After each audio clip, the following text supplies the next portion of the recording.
Hello, friends, and welcome to the 108th episode of Snap Judgments. As almost always, I'm Roy Rogers, and joining me on this final set of Snap Judgments for the year of our Lord 2024 is the one, the only, extreme streamer extraordinaire, Aaron Pulse Glazer. Glazer, my friend, how are you? Merry Christmas to you and your family. I hope you all had a wonderful one. Merry Christmas to you and your family as well as the cat. Hi, Rue. So, not the dog. Not the dog. Boo, Mira. All right, but Oof. I almost know what I'm doing streaming, so we're now streaming these episodes live. So if you want to check us out at Pulse Glazer on Twitch, you can get these being recorded live at least most of the time. Yeah, because Glazer loves the synergy. His brand is called Snap Judgments, and his streaming is called Pulse Glazer. It is and great I've got for different pictures for everything. I know. It's great for the SEO. Anyway, who is joining us for this wonderful celebration, retrospective, and all those things you do in this beautiful, beautiful liminal space between 2024 and 2025? We've got one of our guests who stays up the latest to join us. He is in exactly one way the Donald Trump of Marvel Snap. It is Devilish Plays, and I think you're going to have to explain that second statement so no one turns off the episode. Thank you. Yeah. Hello, everyone. Merry Christmas. I'm 5 hours closer to 2025 than you guys are, so I'll take that one. And the Donald Trump, I would prefer to say Alan Sugar from a UK point of view, and that is because I am the host of The Snapprentice, which is Marvel Snap's one of our first reality shows that we put out. A bit of fun that we put out earlier this year was season 1, and season 2 is right around the corner. So looking forward to it. Thanks for having me on. Absolutely. Snapprentice was an absolute joy season 1. I don't want to even spoil who won, but it was complete insanity and ridiculousness. It was genuinely one of the most fun Marvel Snap things, so please do check that out. We are also joined by one of my favorite streamers that I just met when I started streaming, because we apparently raid into each other a whole bunch.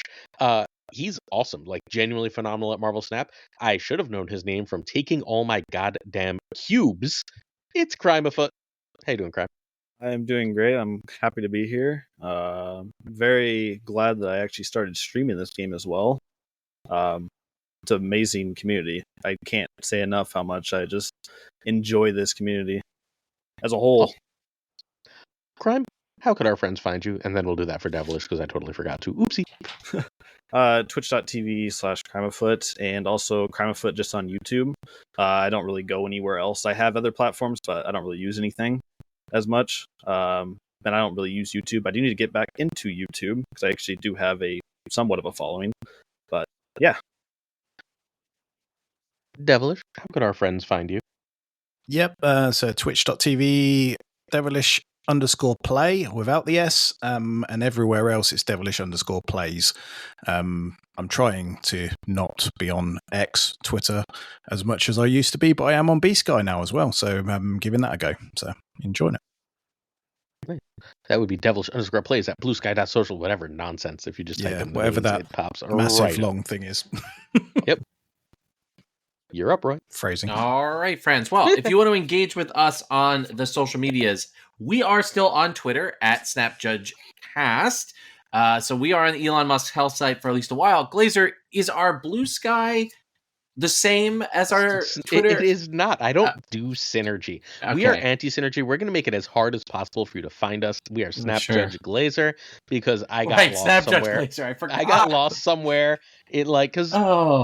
I got lost somewhere in trying to brand two different things at once when I thought I was going to do Pokemon, and then Pokemon didn't happen, and then all the Glazer branding is just sort of like for nothing. But I already made things, so they just exist. All right, so Snap Judge Glazer on Blue Sky, where skies are bluer and the synergy is lower. We are, of course, proud each and every week to be the official podcasting partner of Marvel Snap Zone. Go out, check out their website, which contains the writings and work of so many of our awesome guests. Lauren, Den, so many awesome people that we've had on the show. We are so incredibly grateful to be partnered with them. They are amazing. They're the best place to get your information on Marvel Snap. Our email, the snail mail of the internet, is snapjudgmentspodcast@gmail.com. And most importantly, and probably where you're finding this if you're not watching it live on Twitch, is at Snap Judgments Pod on YouTube, where 6 out of the 7 days a week, Glazer produces at least one Snap Take video, giving you the best deck lists, the best insights, and all you need. He is truly doing it on the YouTube. Glazer, if our loyal listeners were to become our loyal viewers, what would they find if they tuned into the YouTube right now? Bruce decks and also good decks. There we go. Well, we'll get to Bruce Banner in a minute. There's one final thing, our Patreon, which is Snap Judgments on that wonderful website. I like to say this every week because it's true. It is a reverse pyramid scheme. Glazer needs to justify the large amount of outflows that is happening from his family's accounts out into the community. And the way he does that is through your support on the Patreon. So please help Glazer explain to his beautiful wife and wonderful child why their money is going into your hands by subscribing on the Patreon right now. Again, Snap Judgments on Patreon. All right, let's talk about everybody's favorite mad scientist, Bruce Banner, the spotlight card of the Elite Week, the last card of 2024. He is a 2-cost, 1-strength, Series 5, 6K tokens card with the text. When you end a turn with unspent energy, 25, 1 out of 4 chance to Hulk out. Crimeafoot, is this card a crime or is it not? It's worse than a crime, I feel like. I don't understand what they were trying to go with here, but for 6K tokens, I can't tell anybody to go for that unless they enjoy it. The card game is about having fun. If you want to have fun, spend the 6K tokens or spend a key if you want, but I can't tell anybody to just go for it unless you really just want to have fun. This is a card to have fun. Evo looks really fun with it. It is nice to see High Evo kind of coming back as someone that is still a lower CL and newer to the game. So I only started Loki season, and High Evo was the card that made me actually really have fun and be able to compete slowly with it. But this card is not a way to go out with a bang for the new year for me. Wait, I just want to note that if this came out on 12/24, 12/24 plus 7 is 12/31. So Rocket and Groot will in fact be the last card of 2024. Fair. Oh, that's true. I guess that it's coming out New Year's Eve and Christmas Eve. I apologize. The second to last card. So Penultimate. Penultimate, yes. Which is a very British sounding word, devilish. Indeed. Yeah, Bruce Banner. I don't think it's a crime. I think it's a foot. He's an actual foot. I think that would be more useful. I played him for the first time actually on stream this evening. I got him on Tuesday, but we had this thing called Christmas that kind of got in the way of a few of my streaming sessions this week. So, yeah, played him on stream for the first time this evening. He turned into the Hulk once in a game where it didn't even win me the lane anyway. The only other clip, I suppose, that I got from him or highlight was opponent having a copy of him, of my own Bruce Banner given to him, and his one hulking out and not mine. So that's as much as I suppose I can say about it. But then, you can't keep bringing out good cards every single week. There's got to be some duds, I suppose, and there'll be something. I kind of put him akin to something like I don't know, Havoc when it first came out, and everyone thought it's not that great, and then later on stuff. Decks came out down the line where he might find a use. There might be something for him, but yeah, personally, I don't think he's that great at all. And I wouldn't suggest to anyone to be spending tokens on him at all, unless you've got an abundance of riches. I do have an abundance of riches. So I also do have Bruce Banner. He's not good. He's okay, but I've really enjoyed him. I don't think you should get him. Please don't read this as me saying, please go get Bruce Banner. But there is a lot of fun in the game from Marvel Snap to going, is it going to happen? Is it going to happen? Is it going to happen? And then the little hit when it finally does happen, or the oh, damn it, Bruce, you could have won me that lane when it doesn't, is entertaining. this card, for all the world, is a vehicle for newer players to like. It's like, look, you like Hulk, newer players, and then you get High Evolutionary and Ravonna, which are things that really enable newer player decks, right? That's what this is here for. And it's effective at that time. I wish it was decent in the process. But the last card they let be bad was Phastos, I think. I'm pretty sure it was Phastos, and that was 6 months ago. My working assumption is they're just going to be like, all right, 35%. Right? Like, does that not seem like how Second Dinner just handles this? I don't think, again, please do not get him on my wild speculation. But I think my wild speculation has a reasonable chance at being true given Second Dinner's history. And he is genuinely fun. The problem is, the second he goes from fun to good in a buff, he's completely broken and terrible for the game. So they definitely are not going to change it to a weird number that people don't understand, which 33% is. They're going to keep it to like a clean number, like 1 in 4. People understand 25%. 33, they don't. And they're just not going to do that, Aaron. Like you know the quarter pounder, third pounder McDonald's story, right? Yep. So like they're just gonna do 25%. This to me is the Series 2 card because I think it does some really cool things, as Glazer said, for new players. Like it early on in your experience, it would give you a reason to like want to not spend energy, and then when you encounter a card like High Evolutionary, you're like, oh, I have a card that also does that and pushes you towards like learning that there's like not always spending your energy has certain payoffs, and it can be a strategy in the game. And I think it's really cool.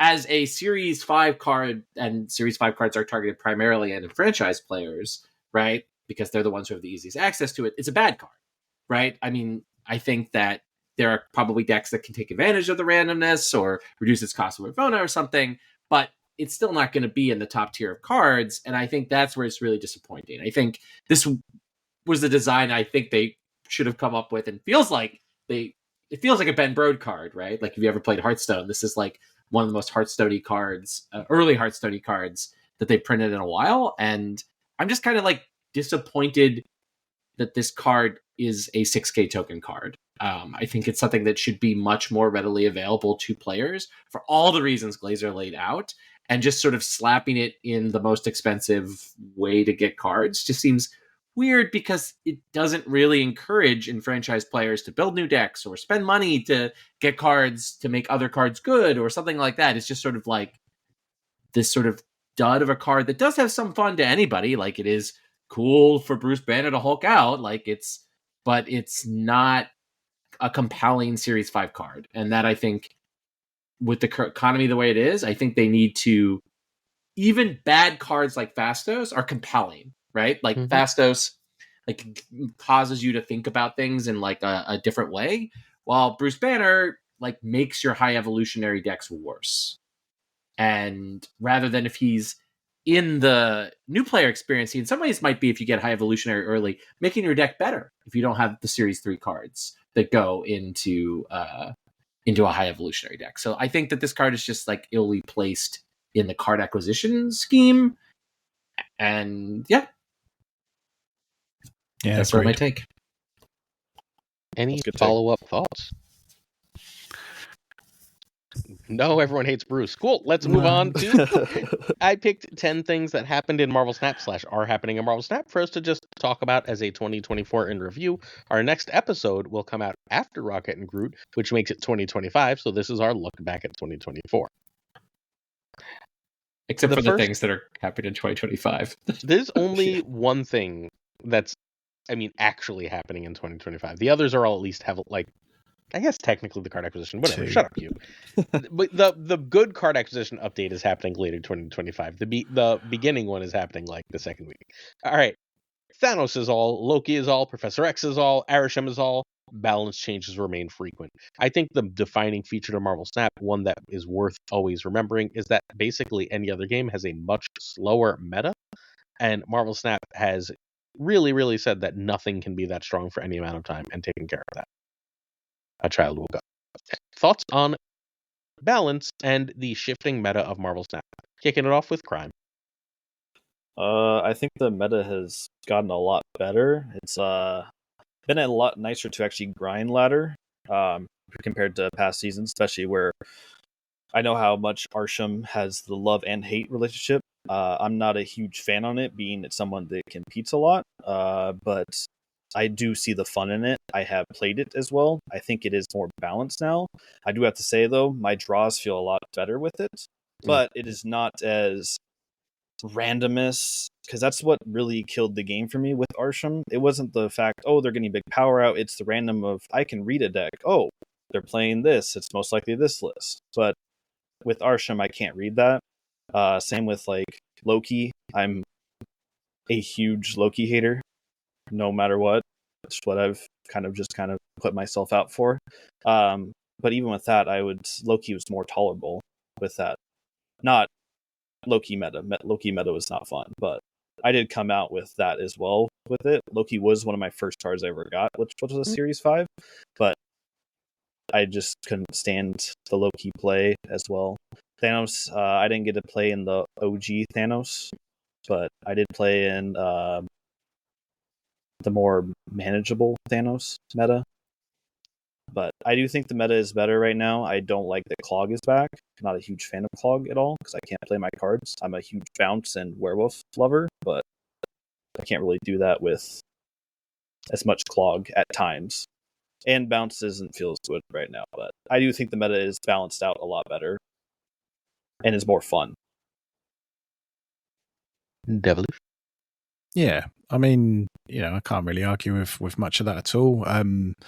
The thing for me, where you said their balance changes remain infrequent, and the fact that we're now getting a bit of a schedule that comes out and is announced as well publicly, that always used to be something that was only really in the content creator group that we could kind of talk about, or people would just assume in terms of dates. And now, for the last few months, at least I think since October, November, they're actually given that schedule out now publicly, albeit on the Discord. So I think that's good. And as you say, it keeps things fresh. I think some of the more recent OTAs, although they've been less because of the holidays, some of the more recent ones have been pretty spicy and decent changes, I think, and that have really, freshened things up. Yeah, pretty happy with the way they balance the game. Right. So I guess I get to be the Grinch here because I think that the OTAs and bounce passes come too frequently and come too much. And it makes people who casually engage with the game and don't follow the meta as closely as these awesome streamers who do it every day or multiple times a week and can very easily and very quickly get sick of playing against Arishem all the time, Professor X all the time. All very understandable, legitimate feelings. I just do think that the pace of change at Marvel Snap is too fast. And particularly the ways in which sometimes Marvel Snap will it's not like tweak. It's sometimes the changes that I like the most are like 1 power down, 1 power up, 1 cost up, 1 cost up. Particularly cost can really change things without super changing the card for casual people. But some of the larger tweaks that they do now that OTAs can change text of cards is a bit much. And I think that that's something that is I think kind of invisible to the most enfranchised players, but it's something that as 2024 has gone along, I've just gotten more exhausted with balance in Marvel Snap. Not in the necessary way that it's bad. I mean, there have been moments when it is bad, like the peak Arishem or the peak Professor X period, and obviously things needed to change pretty drastically, or when all the 27 times Loki decks were broken. But the sort of minor changes that they do are sometimes I think not worth the heat to a pretty important part of but more invisible part of the player base. And I know I'm excited to read the YouTube comments as people flame me about this, but I am definitely not a fan of the speed at which Marvel Snap balance goes, and it does leave me kind of exhausted at the end of 2024 with Marvel Snap, because sometimes if I don't play a deck for a while, I think a card is this cost or it's not this cost, you have to put a lot of cognitive load and your heuristics, there you go, have to change in Marvel Snap a lot in a way that I think is not actually all that healthy for the game for the casual scheme of the player base. Awesome for the top end people who are grinding the ladder, grinding infinite, grinding tournaments. But I think that for sort of the plebs of the world, I think Marvel Snap is kind of a little exhausting sometimes with all the changes that happen. So I think Second Dinner agrees. They're not doing fewer changes, but the changes lately have been significantly smaller. Yeah. Like they're not like, and part of that's just they haven't broken anything in a little while, right? The examples I gave here, Loki, Professor X, Arishem, Thanos, were all huge changes because the cards were like, at the time, huge problems. They haven't broken anything since they fixed Professor X, right? Like, I guess like Arishem wasn't great, but like is still fine. Yeah. But like since they fixed Professor X, they haven't really broken anything, and because of that, a lot of the changes have been smaller. So it's a lot. That might in some ways might make it harder to keep track of than like a giant change. But yeah, I do think that I personally love the changes as someone who does a video and all this stuff every day. But I totally understand where that idea comes from. Number 2, Imbalance patches come and go. Did we like them? Are we happy to see them go? Imbalance patch thoughts. We'll start with Devilish this time. I mean, when was the last one? Was it Avengers X-Men? Which was Yeah, they only did 2. They did April, Valentine's May Day and time? Avengers X-Men. I mean, they kind of come and go, but they've gone, and I don't think. No, that's what I meant. It doesn't they came feel and like they went. Yeah. Oh, right. Is a better way to phrase it. I thought you meant they perhaps. come and go, as in they. No, they came and now they're gone. I don't think we're going to see them again. Yeah, this is the thing. I think they've tried something as a bit of an event, and now the events have been replaced with new game modes like Diner and High Voltage. I don't think we're going to see those little kind of 1 week events with imbalance patches and stuff again. Could be wrong. I think they were fun at the time. It's just something different to do. But again, I suppose it harks back to what Roy's just been saying around the frequency of changes and stuff. If, for someone that isn't as tuned into the changes in the game and someone that is a bit more casual and they pick up and suddenly for a week, the cards are putting out different numbers to what they're used to and they don't know why. I don't know. I think they were a bit of fun. I'm a bit indifferent to it, I suppose. I'm surprised they didn't do it with Rivals coming out. Mm-hmm. They could easily have done it with Rivals. I've been playing Rivals a little bit off stream, and it's been fun. And the team ups that they can do, they could just implement the same exact team up or a sort of team up with the characters they team up with in Rivals. With it, like it would be cool just to see stuff like that. But that is, I think, a very cool way since they haven't put out a bunch of game modes, which I hope they do more and more. But that would be a cool just kind of implement of things because there's umpteen million Marvel characters. I think doing stuff like that, just to have a little fun over the weekend or something would be really cool every month or every couple months. But I think they missed out with that with Rivals. It could have actually helped with people wanting to play both. Like, oh, that's kind of cool. I can play Rivals and I know that's team up matchup type thing. And people also might come over to think, hey, I can try to get into this game, which I guess, but I don't know. I think it would be fun, but I can also see why they won't do it and maybe move towards other things, but it'd be cool. So we're going to talk about Pokemon later, but I think one of the ways that Pokemon eats Marvel Snap's lunch, and I don't think there are that many, is that there's always like 2 events going. Yep. And there's never an event in Marvel Snap. And like when there is an event, you have to play it on ladder, right? Like you don't get anything special. Like they're like leagues. How do you play leagues? You play ladder. Oh, but what? Right? Like they're like, you've got an imbalance patch. Oh, cool. What do I do? You just go play ladder. And then the numbers are a little different. Like they need like extra modes and they have to have actual rewards for these things. And they seem genuinely allergic to that. I like the idea of imbalance patches as like, you click this little separate queue and you can use these extra characters and do this.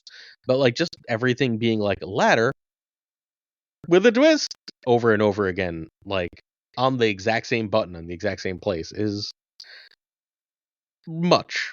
So I think that's how I would like them to be implemented. Or would have liked, because they're certainly dead. The Imbalance patches were in the summer, right?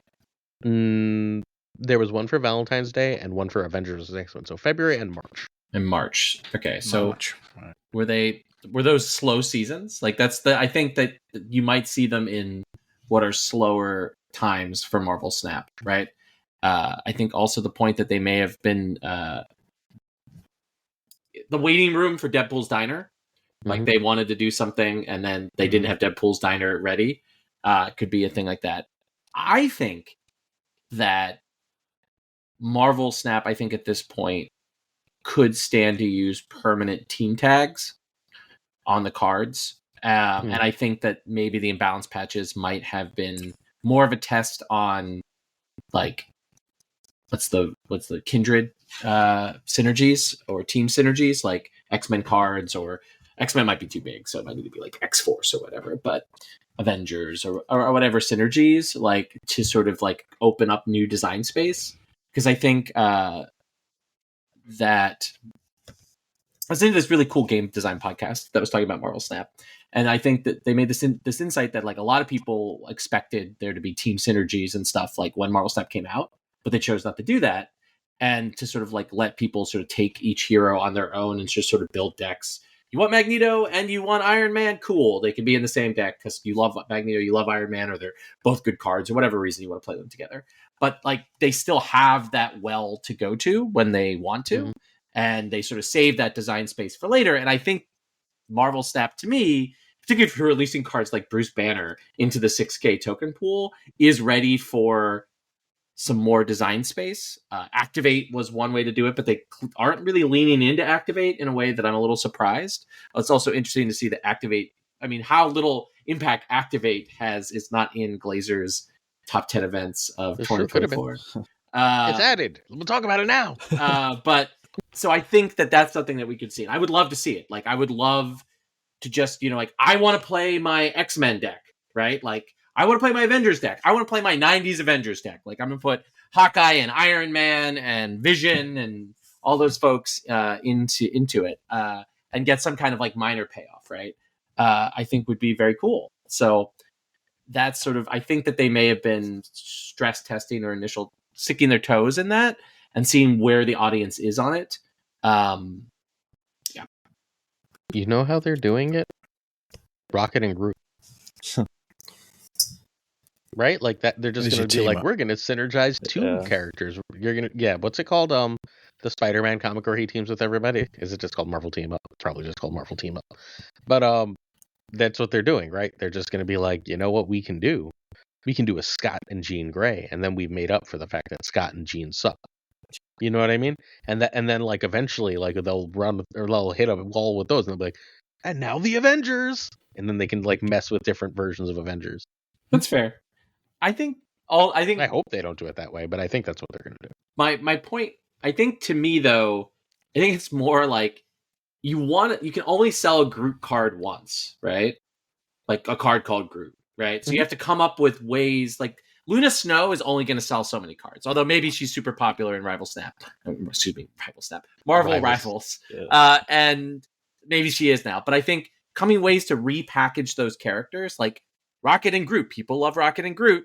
And there's the rival synergy. Slap them in a card together. Oh, Steve is gone as Captain America. Sam is Captain America in the MCU. Slap Sam Captain America on a card, right? Like, I think that's what they want, right? They want to be able to sell you a Groot card. They want to be able to sell you an Iron Man card, even though there's already these in the base set or they were already 6K tokens. So they're eventually just going to do what Pokemon has been doing. Pokemon has released a set and a half, and you know what they have already? 2 Pikachu. Well, I mean, right? Like, it's just like, here's Pikachu, and here's a Pikachu that does a different thing. Can deal with it, people. Eventually, Snap's just going to get to that point. They're going to be like, you know what we're selling you? Spider-Man. We're not slapping Symbiote. Maybe we'll call it Amazing. And kiss our ass. I mean, isn't that give us your money? Just the Captain America card that's coming out in February, or is it January? No, that's Falcon. Yeah. No, it's Sam Wilson, Captain America. Captain America. No. I mean, it'll be Peter Parker again. Like they'll just be like, we are releasing another Spider-Man that is Peter Parker, not Symbiote. We're just gonna be like, here, look, here's Amazing Spider-Man, here's Spectacular Spider-Man. Deal with it. Okay. I bet you they do that because Pikachu. They don't like in Pokemon. They don't change the name. There's 2 sets, and there's just Pikachu and then Pikachu. Yep. Which I saw happen. I was like, this game is so not for me. But apparently their audience just accepts that. So like eventually Snap will too. That's how it is in the physical card game, Glazer. Yeah. Like they'll just be like, yeah. Just like there. All right, I'm sorry, streamers. Just like there was a Jamie Lannister card in one set, and then there was a Jamie Lannister card in a different set. Yeah, it's the same fucking thing, Glazer. Like Snap will eventually be like, new set. And like that's a great marketing tool, right? When they do their new shit, they go new set. Oh, and all your old favorites are new again. Yeah. All right. Any final thoughts about that one? Because that was not where I expected Imbalance patches to go. No. All right. So we ended last year with Loki, then Elsa, then Ms. Marvel getting changed, and the general feeling that they had no fucking idea what they were doing with balance, especially around season pass cards. They eventually knocked 1 power off of Scar. They buffed Black Swan, Gilgamesh, and one other that I'm forgetting. Whatever. They buffed Black Swan and Gilgamesh. They eventually, and they took 1 power off Surtur.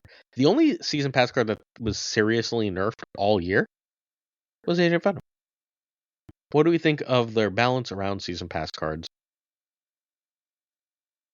Or just general balance of like they stopped breaking the game all the damn time. I think they're decent. I think they have to be pretty decent for them to sell. You know, there's enough people, I suppose, that are out there now looking at social media and seeing in the early days, people, early days of a new season, content creators, etc., and other people getting the season pass card and hitting infinite with it in a day, or etc., and doing well with it. And that's what sells them their season passes. And if they release something that isn't at least good, I would say that they're aiming for 7 out of 10s every time, and sometimes they get slightly too high, and sometimes, it's rare that they come out and they need a buff. That's all I would say, especially the last 6 months or so. So, I think they're about where Spider-Man. Yeah.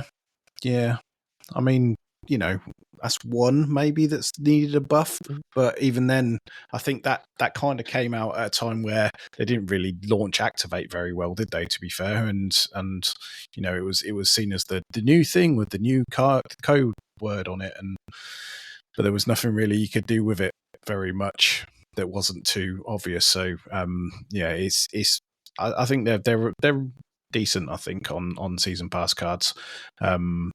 I'd always recommend the season pass mainly for the resources you get from it, regardless of the card that comes with it. But if the card's good as well, it gives people a relatively cheap way of competing, on a season basis. Yeah, I can agree with that. I think that with the season passes, they're much more lenient, or they don't go as aggressive on the buffs or changes on it. I don't think they want to, because like the pass is huge for newer players and also people that only spend money on the game on passes. But they're very lenient with it, so I think they just put a lot of these cards out and just say, we'll see how it goes, and then we'll slightly change it to be less as effective as other cards. Like Surtur, they very little changed to it, but it made the card have less play with it after that. Same with Scar, they also put 1 less point on Scar and saw less play with it as well. So I feel like they just try to throw it out and see it and test the waters with what the community says, is how it seems, for me at least. But I think that how they are going with them, I don't think it's that bad. It's no Miss Marvel coming out and just being everywhere like that. So it does feel a lot better than where it was, I feel like. But it could use some changes, for me personally. Right. Yeah, I think I agree with Devilish. I think that to me, the season pass cards set the tone for the whole season, right? Like, do you want to play a lot of Marvel Snap? Right, probably the most Snap I played this year was the Kate Bishop season, the Young Avengers season, because Kate set a really good tone, both as like a really fun card to play and one of my favorite Marvel characters. So like, I was all about like both the gameplay loop was really fun, and she created some cool new decks and slid into some pre-existing decks. And I think overall, like the Young Avengers month to me was the most standout month because almost like more than half of the cards were super interesting to me. Wiccan was a super cool ramp card. Marvel Boy was super cool, and Kate was super cool. And then sort of Hulkling and Speed were a little bit duds, but otherwise, 3 out of 5 is a pretty good landing space, and particularly with between Wiccan and Kate, very powerful and very interesting cards. And I think that's kind of what you want, right? Like you want a really interesting, powerful, but not necessarily broken card that sort of sets the tone for your month. And can, even if you release some kind of shit cards for the month, like if the season pass is really cool, people will still want to play, right? The tone will still be remembered. And we even still today, like we talk about every season based on the season pass card, right? So like the Loki month, Loki is extremely powerful, but that also Morbius came out that month. And so did Ravonna, right? Like, and you missed the most powerful card that month. What was the most powerful card that month? Alioth was also. So there we go, right? Like let's say if we say Alioth is the most powerful cards of that, maybe Loki is just as powerful. Yeah, fine. But like Alioth, why don't we call it the Alioth month, right? Like, but it's the Loki month, right? Like even like Corvus Glaive came out, the Black Swan month. That was a much more powerful card for a long time than Black Swan was. We didn't call it the Corvus Glaive month, right?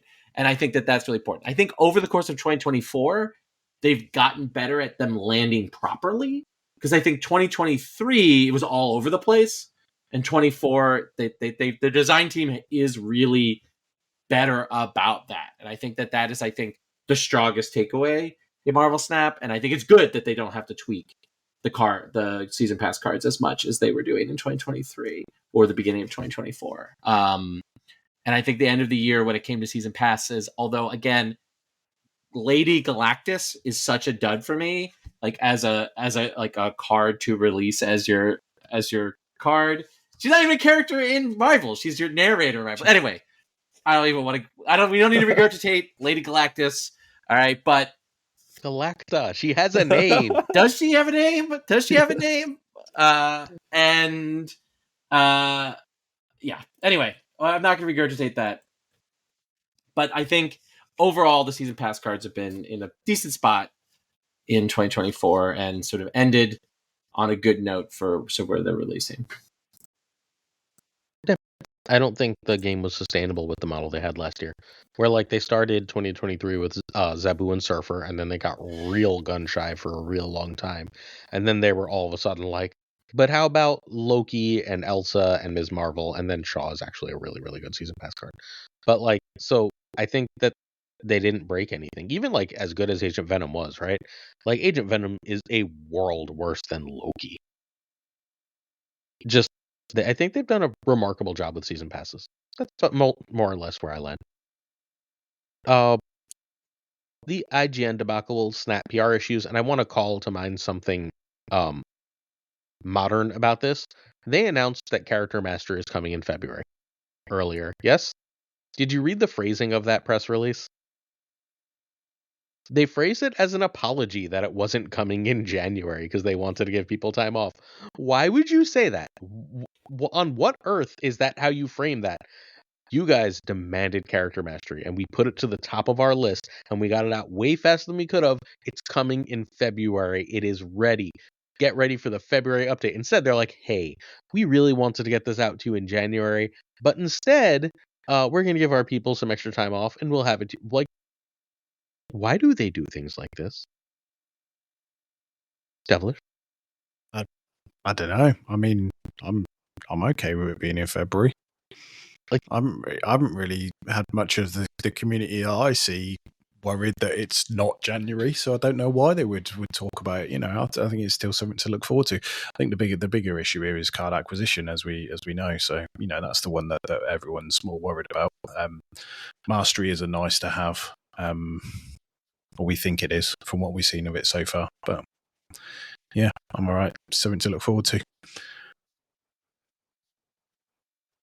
Yeah, it's cool, but I don't see it being a huge deal. It's coming out in February. It's like it's one more month. It's, I guess, more exciting for us to have it out, but I'm not sure with it. I don't understand it as well with what they're trying to get out of that. Trying to get an uprise or something out of people. Like, oh no, it's not coming in January. Like, I'm not really understanding with that, but I don't know. I don't think they really understand either, though. Fair. Yeah. I think that they need to work on framing desperately. They have a lot of positive things that they manage to spin fairly consistently in a very negative light, and I don't understand. I think the way they frame things really affects the tone of the community. They seem like they're always on the defensive, and so people attack them even more. That's more or less where I land. And I think Griffin's done a great job. This problem was really, really bad before Griffin, and this is one of the first times it's shown up again lately. But I do want to it's something to keep an eye on because I really do think it negatively affects the game. Right? Nothing else? I don't really have any strong opinions about Marvel Snap's PR apparatus. Yeah. Fair enough. Next up, Deadpool's Diner. What did we think of it at the end of the year? It was our first new game mode. It was a big deal. Let's take Diner and Voltage together because there's almost no way to talk about one without the other. Crime, take us away. Diner and Voltage. Voltage was a lot of fun. It opened up a lot of you can kind of either grinding ladder or grinding conquest. After getting out of that, you can go to high voltage, have some fun, just play a stupid deck and it just gets stupid amount of power out. Have fun on it. It opened up a lot more fun for game mode. Deadpool's Diner, on the other hand, for me, was like a chore. I didn't want to play it. I didn't want to sit through and do that. It was not a game mode to me. It just felt like a chore. Like, I didn't want to sit here and do that. And I knew a lot of people the same way. I don't know. I actually don't really know many people from the community that actually enjoyed Deadpool Diner. Some might, but me personally, I could not get it just to play it. But high voltage, getting a bunch of big cards out in a short amount of time, fast match. It's what Snap's all about. Let's have fun, quick match. That's how I feel with it. But I hope they have some cool game modes come out and don't just keep recycling. That'd be really cool. Devilish? Yeah, so Deadpool's Diner from a creative point of view, I think has been excellent. The way it looks, the fact that they've really kind of lent into the character, I think has been good. From an actual game mode point of view, as Crime said, it kind of feels a little bit too grindy, a little bit like a chore. And I think that for the casual player and the average player that isn't really understanding, I suppose, exponential growth in terms of the way the bubs work. I mean, if we're worried about, we were talking earlier around players not being able to understand 25% versus 33%, to understand how your bubs would exponentially grow and actually get quicker the higher up you get, it's impossible to expect that, I think. So I think people gave up very, very quickly, or just it was a source of frustration a lot. And you feel like you could sit on it for hours, and then suddenly in the space of a couple of bad games or a couple of bad decisions, you're back at square one and you've got to sit and wait. Or the first time it came out, before they actually plugged that fix, there was people that went on, played one game, lost it, and then had to wait an hour. It's just like, it wasn't. That was literally me, by the way. It wasn't fun. It just wasn't. It wasn't fun. It's nice to get some rewards, and it's nice that I expect that you'd have to earn those. First time round, I managed to properly grind the whole thing and get the Cassandra, the extra variant. This time around, I got to Eatery and then just stopped playing it because I was like, no, I'm not even going any higher for this. I don't need extra borders. You know what's wild? 15 mil stop. I thought I was going to do that, and then everything after Eatery flew. It was like an extra 7 to 10 games. It was so easy. Eatery was this annoying slog of a grind that that was torture. They just, I think, honest to God, I think the big problem is just add some more checkpoints, please. Yeah, the gaps between them, wasn't it? It was that one step before the Eatery one where you're just oh, this is just taking days. So yeah, I mean, 2 more. Yep, no, I completely agree. High Voltage, on the other hand, loved it. Really, lots and lots of fun. It was nice. It was nice to actually have a no stakes mode that you could just go and it didn't matter whether you won or lost. And the missions weren't based on wins. And it's a worry to me that they've said that this time around there will be missions based on wins. I'm like, I don't want to do the win mode. I just want to do the wacky stuff and be able to play all my cards and with silly amounts of energy and just see what comes out. And very, very RNG and fun. And it was cool that they banned certain cards in it. I think that was needed. That ban list, I think they could change potentially and throw some other cards in there just to kind of spice it up a little bit, I suppose. But I think with some of the other cards that have come out, Banner, for example, is going to be great in High Voltage. I mean, you haven't really got a very good chance of him popping a Hulk out, but you never know. Do you know what I mean? In 2 turns, and are you going to probably have some unspent energy? I would imagine as well. So it's easier to have unspent energy in that. So yeah, I think I'm looking forward to that being back. Mainly because I just sometimes the ladder does get a little bit grindy, and I'm like, I'm not a massive Conquest fan, and if I'm not enjoying the meta on ladder, then I'm just like, what am I doing? I'm just basically making meme decks and trying to see how big I can get a Pixel Galactus and stuff like that. So, yeah, I'm looking forward to High Voltage for a bit of fun. Yeah, Diner I enjoyed over the summer and hated this time. I think that's largely because as a teacher, I was completely free over the summer. And it was just like, all right, sure. I can do this and that, and it was new, and nothing felt terrible. It needs more checkpoints. I honestly think if I was them, I'd release it with more checkpoints and just see if that fixes the problem. Because I would almost bet it does. Maybe I'm wrong, but that's my initial impression. Voltage. Okay, so I'm not going to tell that actual anecdote I started to tell because I don't want this episode to be 17 hours. But Voltage released at the same time my channel on YouTube was randomly demonetized for about 2 weeks, and it gave me a heart attack, and it was literally the Voltage video. My first Voltage video that YouTube accidentally killed. And so I have this weird, terrible taste in my mouth about Voltage that's none of its responsibility. And I have no idea if I like the mode because I just remember being incredibly stressed out that whole time. So I'm looking forward to Voltage coming back. Voltage will be back by the time this comes out as a podcast. And I really, really hope that ends up being a positive.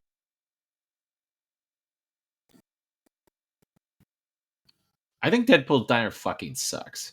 I think leaning into what's annoying about Marvel Snap, which is losing a bunch of bulbs / cubes and just making that exponential is just I don't know. It feels very tone deaf. And while I agree that the theming and the graphic design, I mean the graphic design in Marvel Snap is one of its strong suits. The game is very pretty for a card game. It's just amazing, and they have great graphic designers. But it's not otherwise Deadpool. It's just ladder with a Deadpool skin slapped on it, and that's just super weird to me. And just remains kind of confusing. Where to me it feels more like High Voltage is more the Deadpool. If you're gonna theme any of them around Deadpool, High Voltage to me seems more Deadpool-y. That it's more random and big power spikes and a big change up. Some versus just a cool Deadpool graphics. I don't know. And I think Deadpool's Diner, I was one of the people that Devilish mentioned where I lost my first game and couldn't play for an hour, and I was like, what the fuck is this? Like, why am I what okay, I guess I'm and I did the first time I did get the card, the second time I played some Deadpool's Diner. It's like, I don't care about the King Tree card enough to like keep playing. High Voltage, I also really enjoyed. I think that all four of us really agree with that. It's a very fun mode. I wish it would return more often. It's super interesting to me that the Marvel Snap design team, though, if you like read what Glenn says about High Voltage, they seem to not like High Voltage. Like they seem confused about, like, I think internally their feelings about high voltage what doesn't match, I think, the positive feedback that they're getting.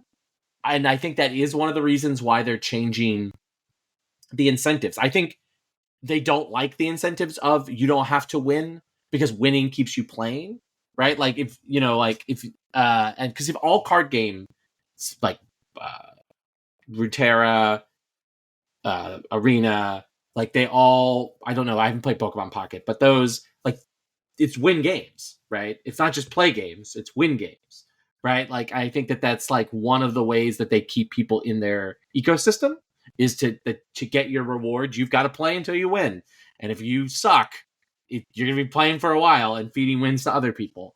And I think the fact that they didn't design it that way, I think is something that they regret, which is one of the reasons why they're probably changing it. And it's just super interesting to me that like high voltage, the second dinner seems cold on it compared to Deadpool's Diner, which makes sense because, again, Deadpool's Diner is just ladder with a Deadpool skin. And so I'm super interested to see how high voltage goes this time and how second dinner sort of reacts and how the community reacts to some of the minor changes that they're going to make to it. So, but high voltage, thumbs up from me. Very fun. The main feedback is that I did feel like the rewards were a little like slow for high voltage. But other than that, I really enjoyed it. It was definitely my favorite of the two game modes.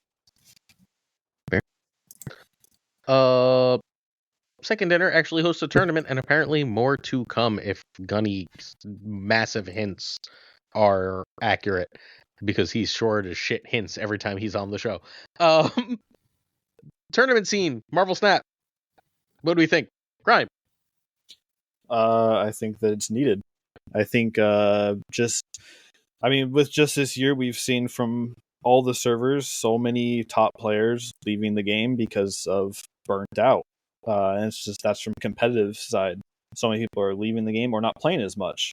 And I think if the tournaments kind of come back and they put more rewards for actually like trying to be the very best type thing, people are actually going to want to play more. Maybe actually a lot of people that just kind of take this game as casual, they might get into the game more and try to play the game more.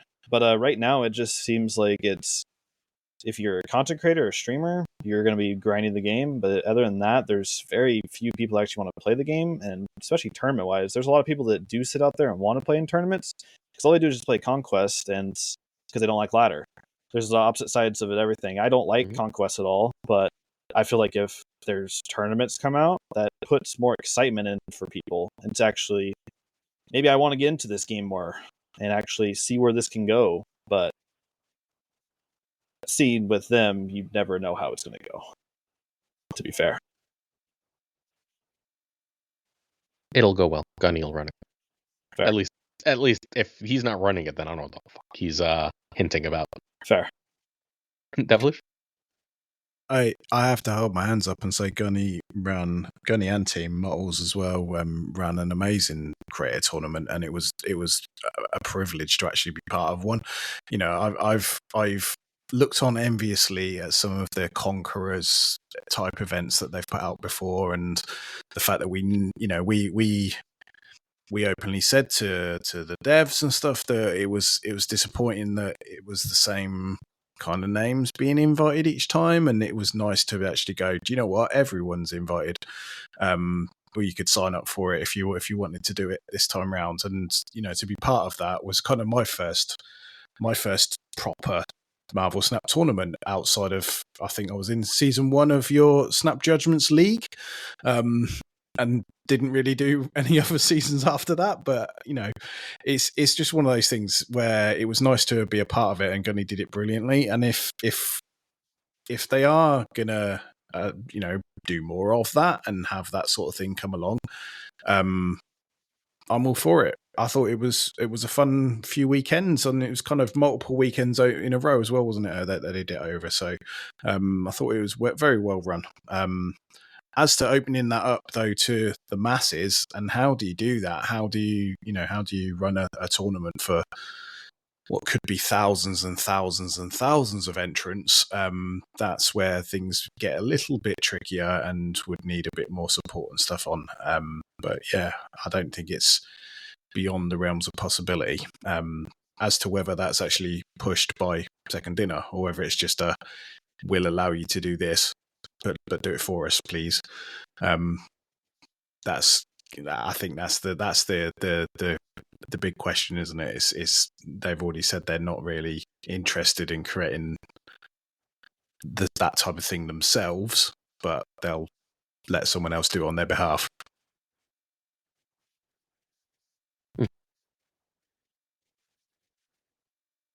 I think tournaments are a requirement for Marvel Snap. I just think that the game will continue to bleed players. I don't think it's a requirement for everyone, like at large, but I think there's a certain portion of the player base that if there's not a competitive mode or a competitive thing happening, will just leave. And so I'm really happy that that exists. I've tried to make it happen. I am not Second Dinner. I am one mid-sized creator. So Second Dinner actually stepping up is huge. I think it can only help the game.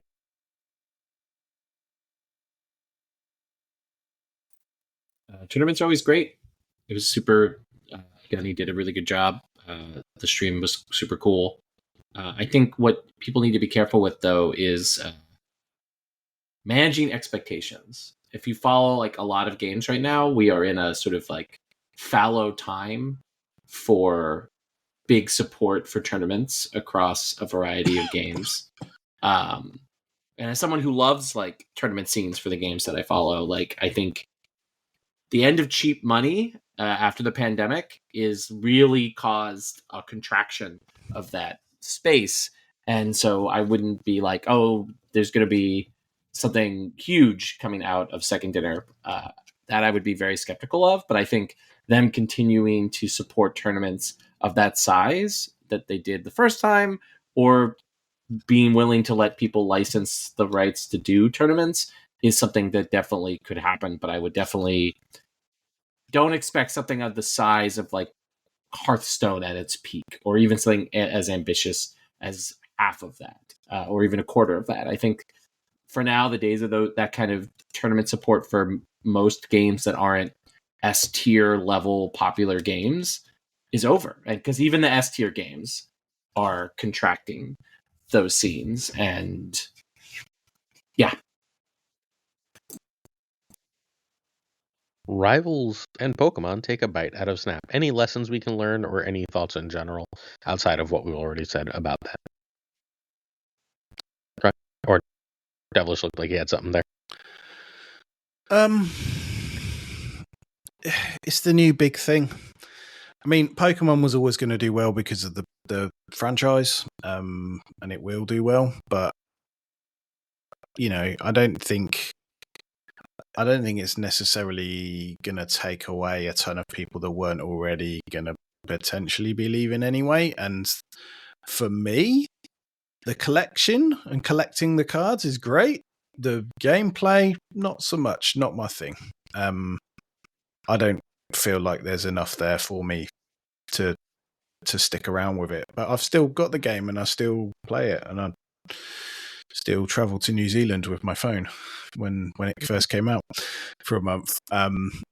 It's fun. Rivals, I love, it's Marvel, so love playing it. My PC does not love streaming it, so I'm not going to be doing that anytime soon, but I can play it offline. I'm just not good at it, so I'm not planning to make content with it because I don't want to look like an idiot on stream any more than I normally do, so.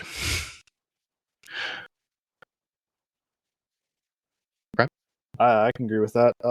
I play Pokemon Pocket as well on the side.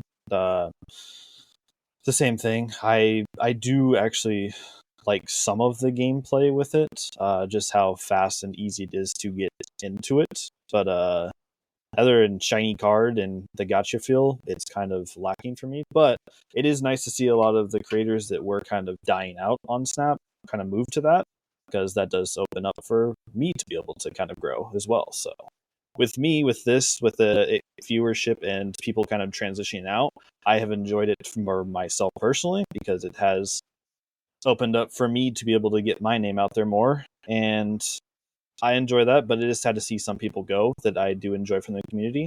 But I think with that being said, with those games being out, they could definitely look at what they can try to do to help Snap. But I'm not going to be as well streaming or making content on either of those games as well, because I've kind of fallen out of shooter games. That's what I only did for a long time, was shooters, was Valorant and Fortnite. But I wasn't able to want to make that, because those games are a lot, and I don't want to get back into that. But Rivals is fun. It is Marvel, and it's going to draw a lot of people into it. It's always going to, and it's also a nice rebrand of Overwatch. But that's my 2 cents.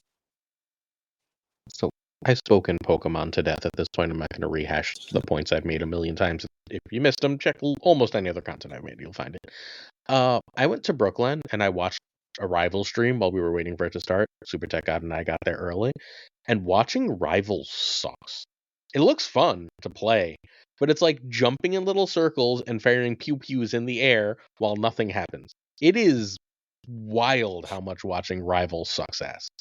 Like, and I've watched like fighting games, I've watched like various RPGs, I've watched like things like Assassin's Creed, and like Rivals was like a uniquely like what the fuck? It's literally watching people hop in little circles and go pew pew Glazer's pew never in the air. watched a shooter stream I guess since not. then. Like, Because holy shit, like just like let's hop in little circles. Oh my god, we're hopping. We sure are hopping. And like once in a while, someone do something cool, but 90% of it, I was like, what is this?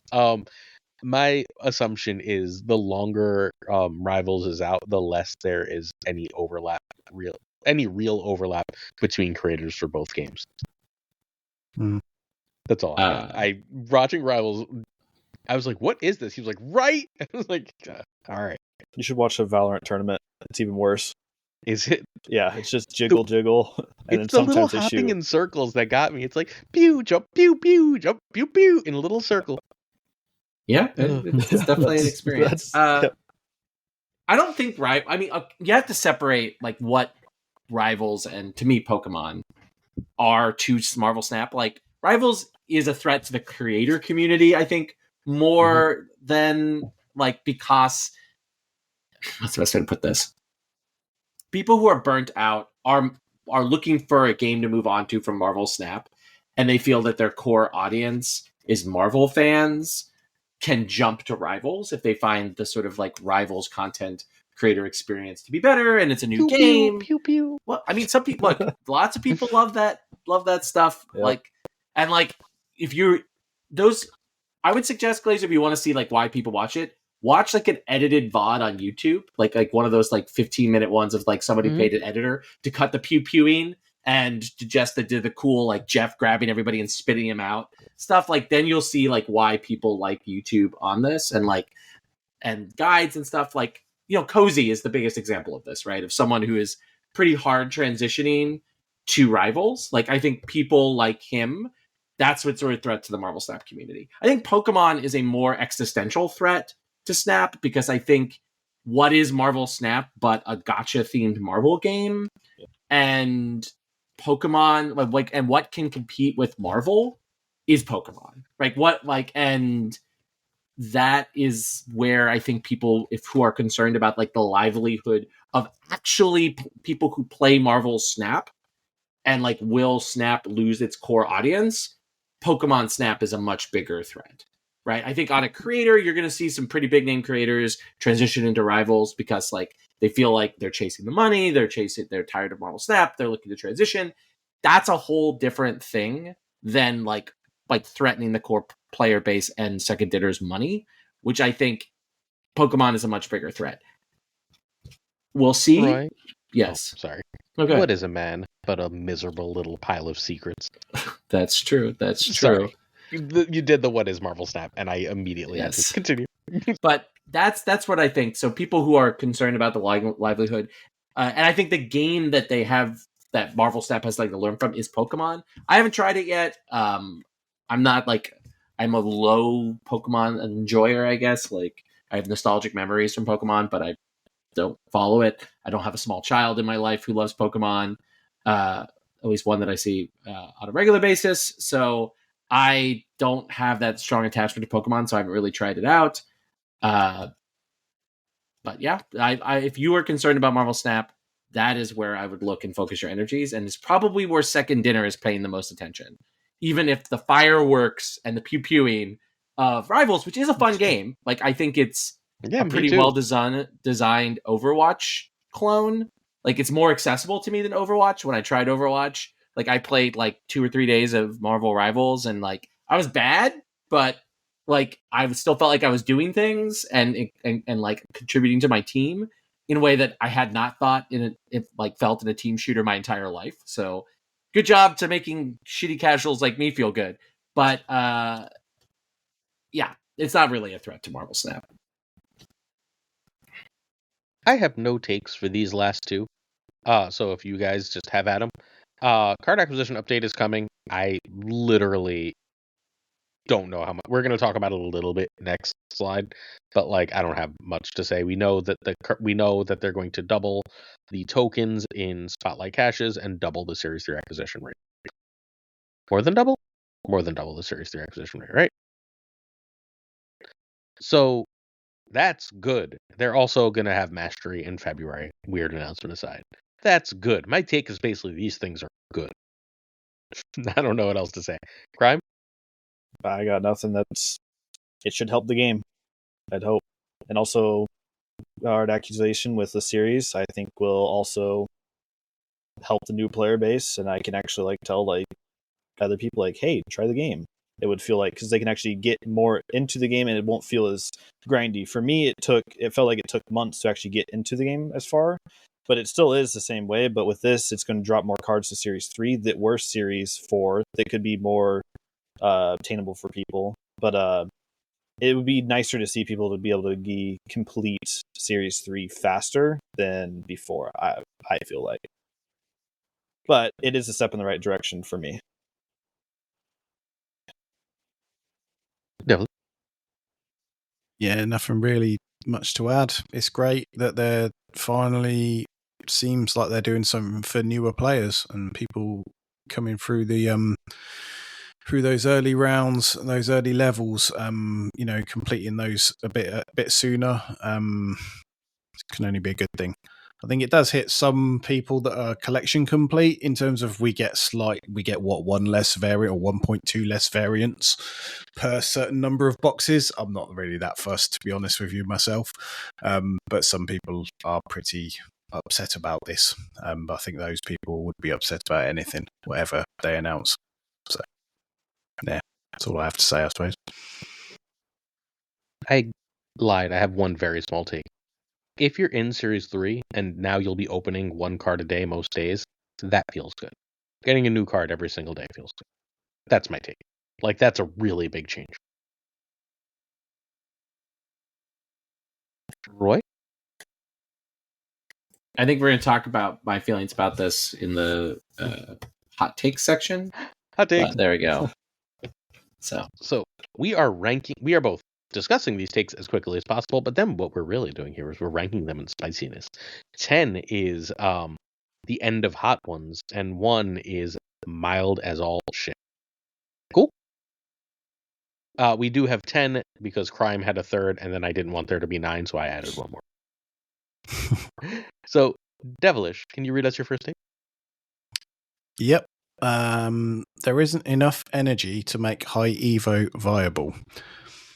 Now, what I mean by that, to explain it a little bit more, the penalty for leaving a turn without energy or for not spending your energy, as has been proved this week, is too high to not spend that energy when cards in the game like Arishem are around, and there are much stronger cards and things you could be doing with your energy than not spending it at all on the that there might be a later turn. So I don't think there's either not enough turns, or unless you want to be playing Magic every single game, then there's not enough energy to currently make high evo viable. I don't think. Prime, your thoughts, and then a spiciness rating. That's fair. I feel like high evo is still a very low end to mid range now, with how much things have came out recently and throughout this year. Yeah, I can agree with that. I definitely do enjoy high evo, but I mean, what's the biggest high evo deck we saw come out was KX with Abomination. I think only Abomination in the deck for high evo. I think that was ELA's deck. Oh, that was ELA. KX cannot have credit for Ruben. I'm sorry.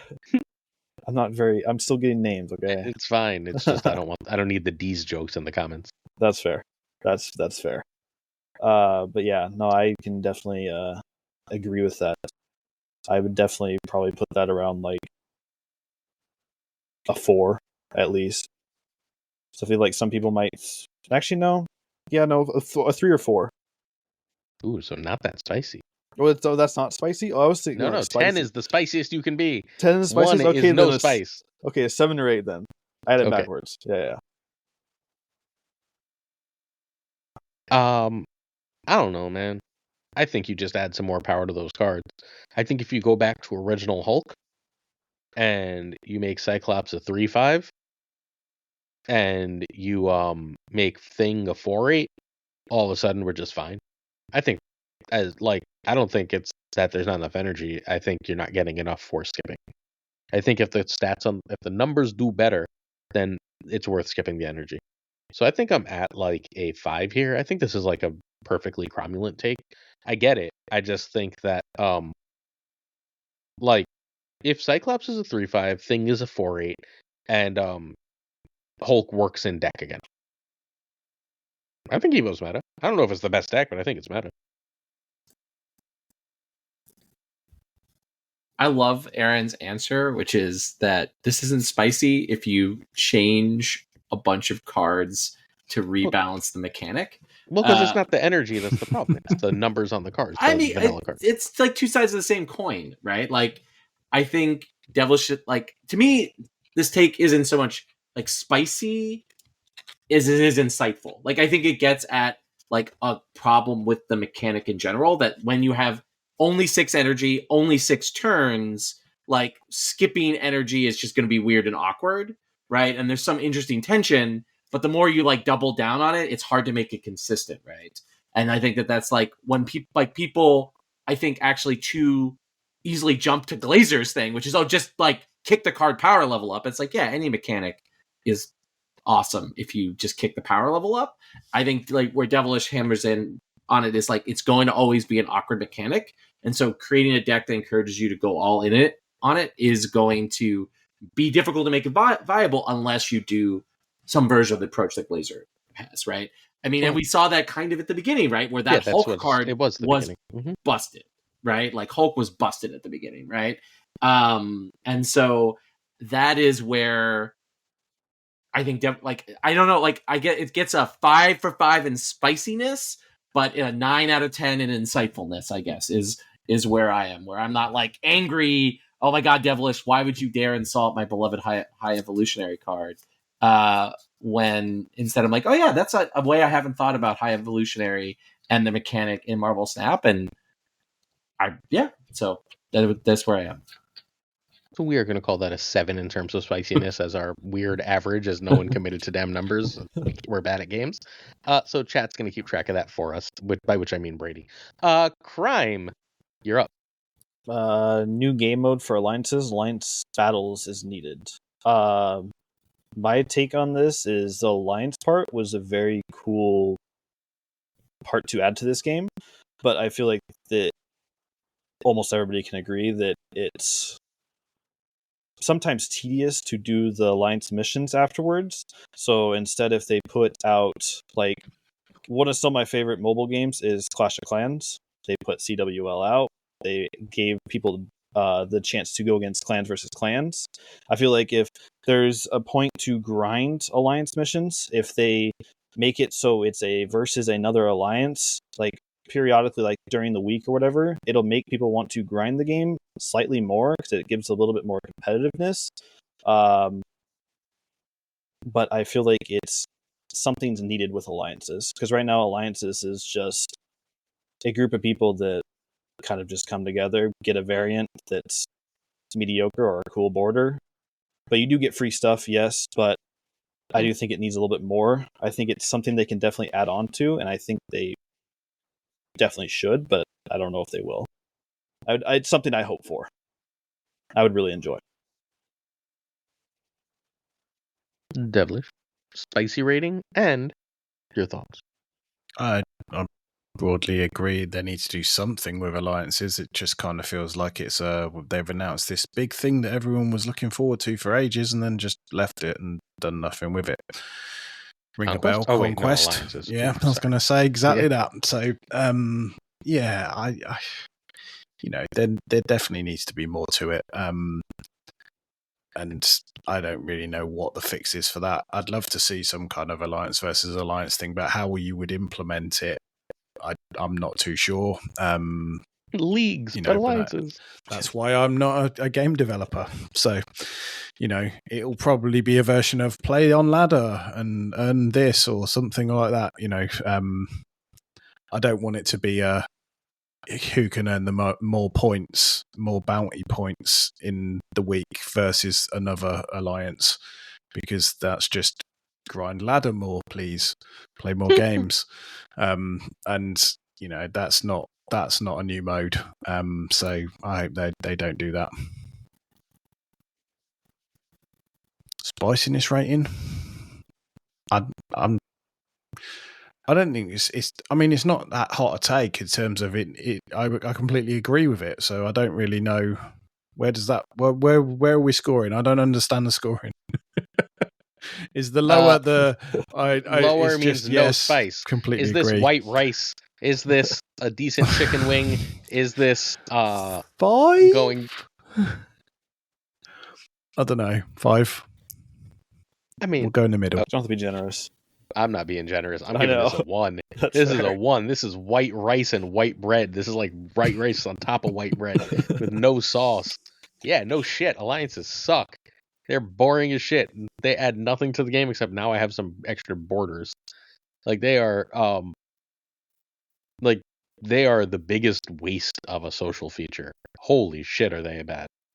Alliance battles is one way to do it. They need to figure something out though. Like alliance leaderboards is just more grinding, right? But at least it's something. Do something with the things you add to the game, please. Like I feel like they keep adding things like Deadpool's Diner. They added it and then they were like, we brought it back, what'd you change? It's got different art on it. Conquest, we brought it out. Oh cool, we're gonna iterate on Conquest. We're gonna figure out like the Proving Grounds thing feels bad, it's too long, it's got all these screens. No, we're not gonna do anything. Okay. Like, do things with the things you add to the game. Don't just add them and then quit. Thank you. But also, no spiciness. I agree that there's no spiciness. I think the solution here is a good one.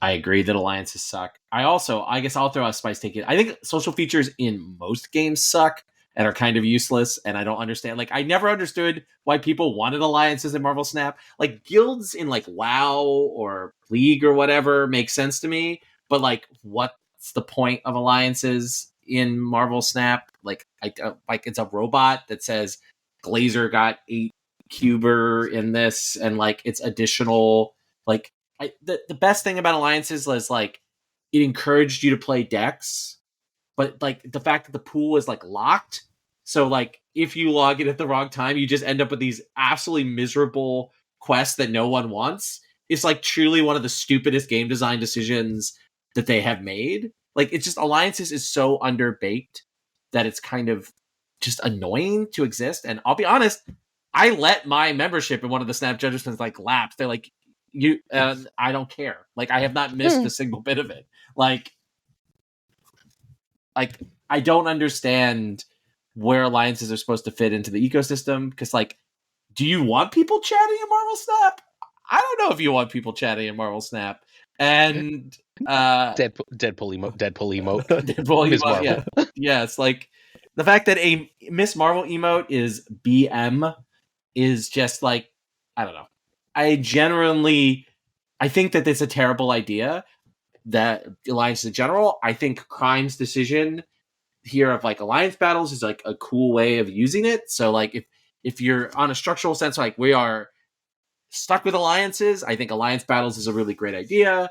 But I think you just like scrap alliances. But that's Wait, that's what's your where I am. rating? It's a 1. So You're at a 2. Crime 2. No spice. Roy, go. all right, Glazer unflatteringly sort of summarized my points. So I'll try to like unpack it a little bit. Series drops are Everyone's. poor solution to card acquisition for new and returning players, because it just continues to just grow Series 3, right? And like at a certain point, like a median, like a player who's casual and is maybe halfway through Series 3 or beginning, you're going to become Series 3 complete, and then you're sort of stuck, right? The biggest problem is like you can't target 4 and 5 cards. Like that's where you can't target them. There's no mechanic that consistently allows you, unless you are just degenerately checking your shop to lock the card you want, which is a very annoying experience, let me tell you from firsthand, of just like, oh, I was really busy at work and I missed this opportunity to look at the cards, and I bet it was the card I was looking for. The fact that there's no way for new and returning players to be like, I really like Agent Venom. My life was too busy for me to play for those months. I want to get Agent Venom. That there's no easy way or good way to target those cards is the biggest problem of card acquisition in Marvel Snap. And like series drops are great. Like I'm not complaining about within the system as they make it better. I'm saying that like if you really care about new and returning players and like them having access to compelling cards, series drops are not the solution. Like even if they were series dropping good cards, it's still not the solution. To just constantly grow Series 3 is just sort of like a band-aid to just a fundamental cancer on card acquisition in Marvel Snap.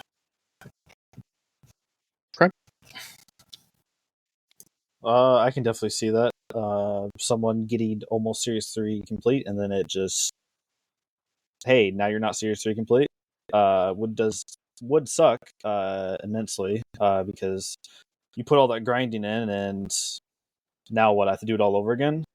So I do agree with that. I think as well as series drops are great, but I think they need to stop doing Series 5, Series 5, Series 5, Series 5, Series 5, and kind of try to figure out a way to.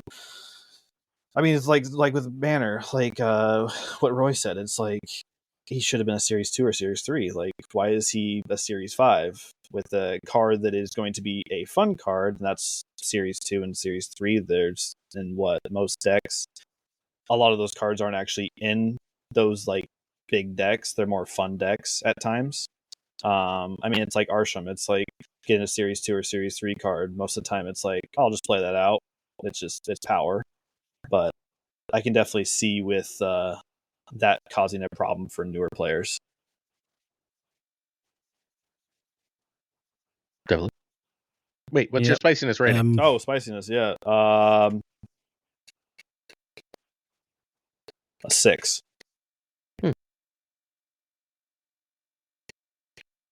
Okay, so I think there needs to be some kind of, if the way that they managed the card system at the moment, then there needs to be some kind of series drop. Otherwise, it just becomes more and more and more untenable for any new player coming into the game to progress. You know, the amount of people I have that come on stream and, you know, will be watching me and they're new to the game and they'll ask questions, and I'm always trying to help, you know, those newer people. But the reality is my streams my more popular streams tend to be Clip Hunter streams on a Tuesday night just after the new cards come out, because I generally will go for every new card just so I can try it out. People trying that out, but I'm putting them in decks that I've got multiple series 4 and 5, very unbeginner friendly, and most net decks are unbeginner friendly, and that's just a reality of the power creep in the game over time. So if you don't have series drops or some mechanic to give them access to these things sooner, people don't stick around. They'll start playing newer game, and when they can't play the decks that are doing well because they've got no access to the cards and no way of getting access to the cards, then that's why they don't stick around. So there needs to be something. I think I probably agree with the statement as it's written in terms of they are a poor solution, because they are, but I don't know what the solution is, and they've had 18 months to think of one and haven't come out with anything, so I don't think even Second Dinner really knew what the solution is. So I'm intrigued to find out what that might be next year and see what happens, and I've got to take them at their word and see what actually happens with it. So yeah, I'd give that probably a 5 or 6. I think it's a good take. Yeah, I think it's about an 8. The way the community reacts to series drops suggests that that's not a commonly held opinion to me. I agree, but like also, I don't really have a solution. It's not my job to have a solution. I'm a whale and an endgame player, and I don't work for Second Dinner, which is, someone in the comments is gonna be like, "You guys are mean." And it's like, yeah, I guess sometimes that's gonna happen. The game has been in a better place than this in the past, and we're not going to sit there and lie and say that everything is sunshine and rainbows, even though I am optimistic as to the future. Yeah, I think that this is probably a 7 or 8. Yeah, I'm gonna go 8. The community just seems to be like, just drop everything. I'm curious. I mean, there's a branching timeline where they had kept the scheduled series drops with spotlight caches, and I'm curious how that would have ended up working out if the system could have worked that way, because it certainly didn't the way they did, which is going to make this an 8 and the spiciest take so far. My first take is Snap is the best managed game from a balanced perspective ever. I don't think there's ever been a game that's more consistently and effectively balanced, that has a healthier meta and better gameplay overall. I think that in terms of just sitting down and playing games of Marvel Snap, the amount of depth you get from an extremely short burst of time is unmatched, and that they managed to keep that consistent despite having cards like Galactus and Professor X and Thanos and Arishem in and out of the meta is genuinely, truly remarkable. Right? Yeah, I could definitely see with that. I do think that, going back on it, a lot of their stuff they do nerf. They nerf it below the ground, and they kind of make it just completely unplayable instead of trying to make it into a card that's playable but not as high. Speaking on like Professor X, it's like I still enjoy the card. I hated that Pro Ball meta, but it's still a fun card. I've tried to use it here and there, but with the move how it is, can't do that. But I do agree with the balances they do. They make sure that something is not the most dominant thing ever for a long period of time, like other games. Like other games, it'll be months or years where it's just one defining thing is going on the whole entire time, or one meta. But I can definitely agree on that from perspective.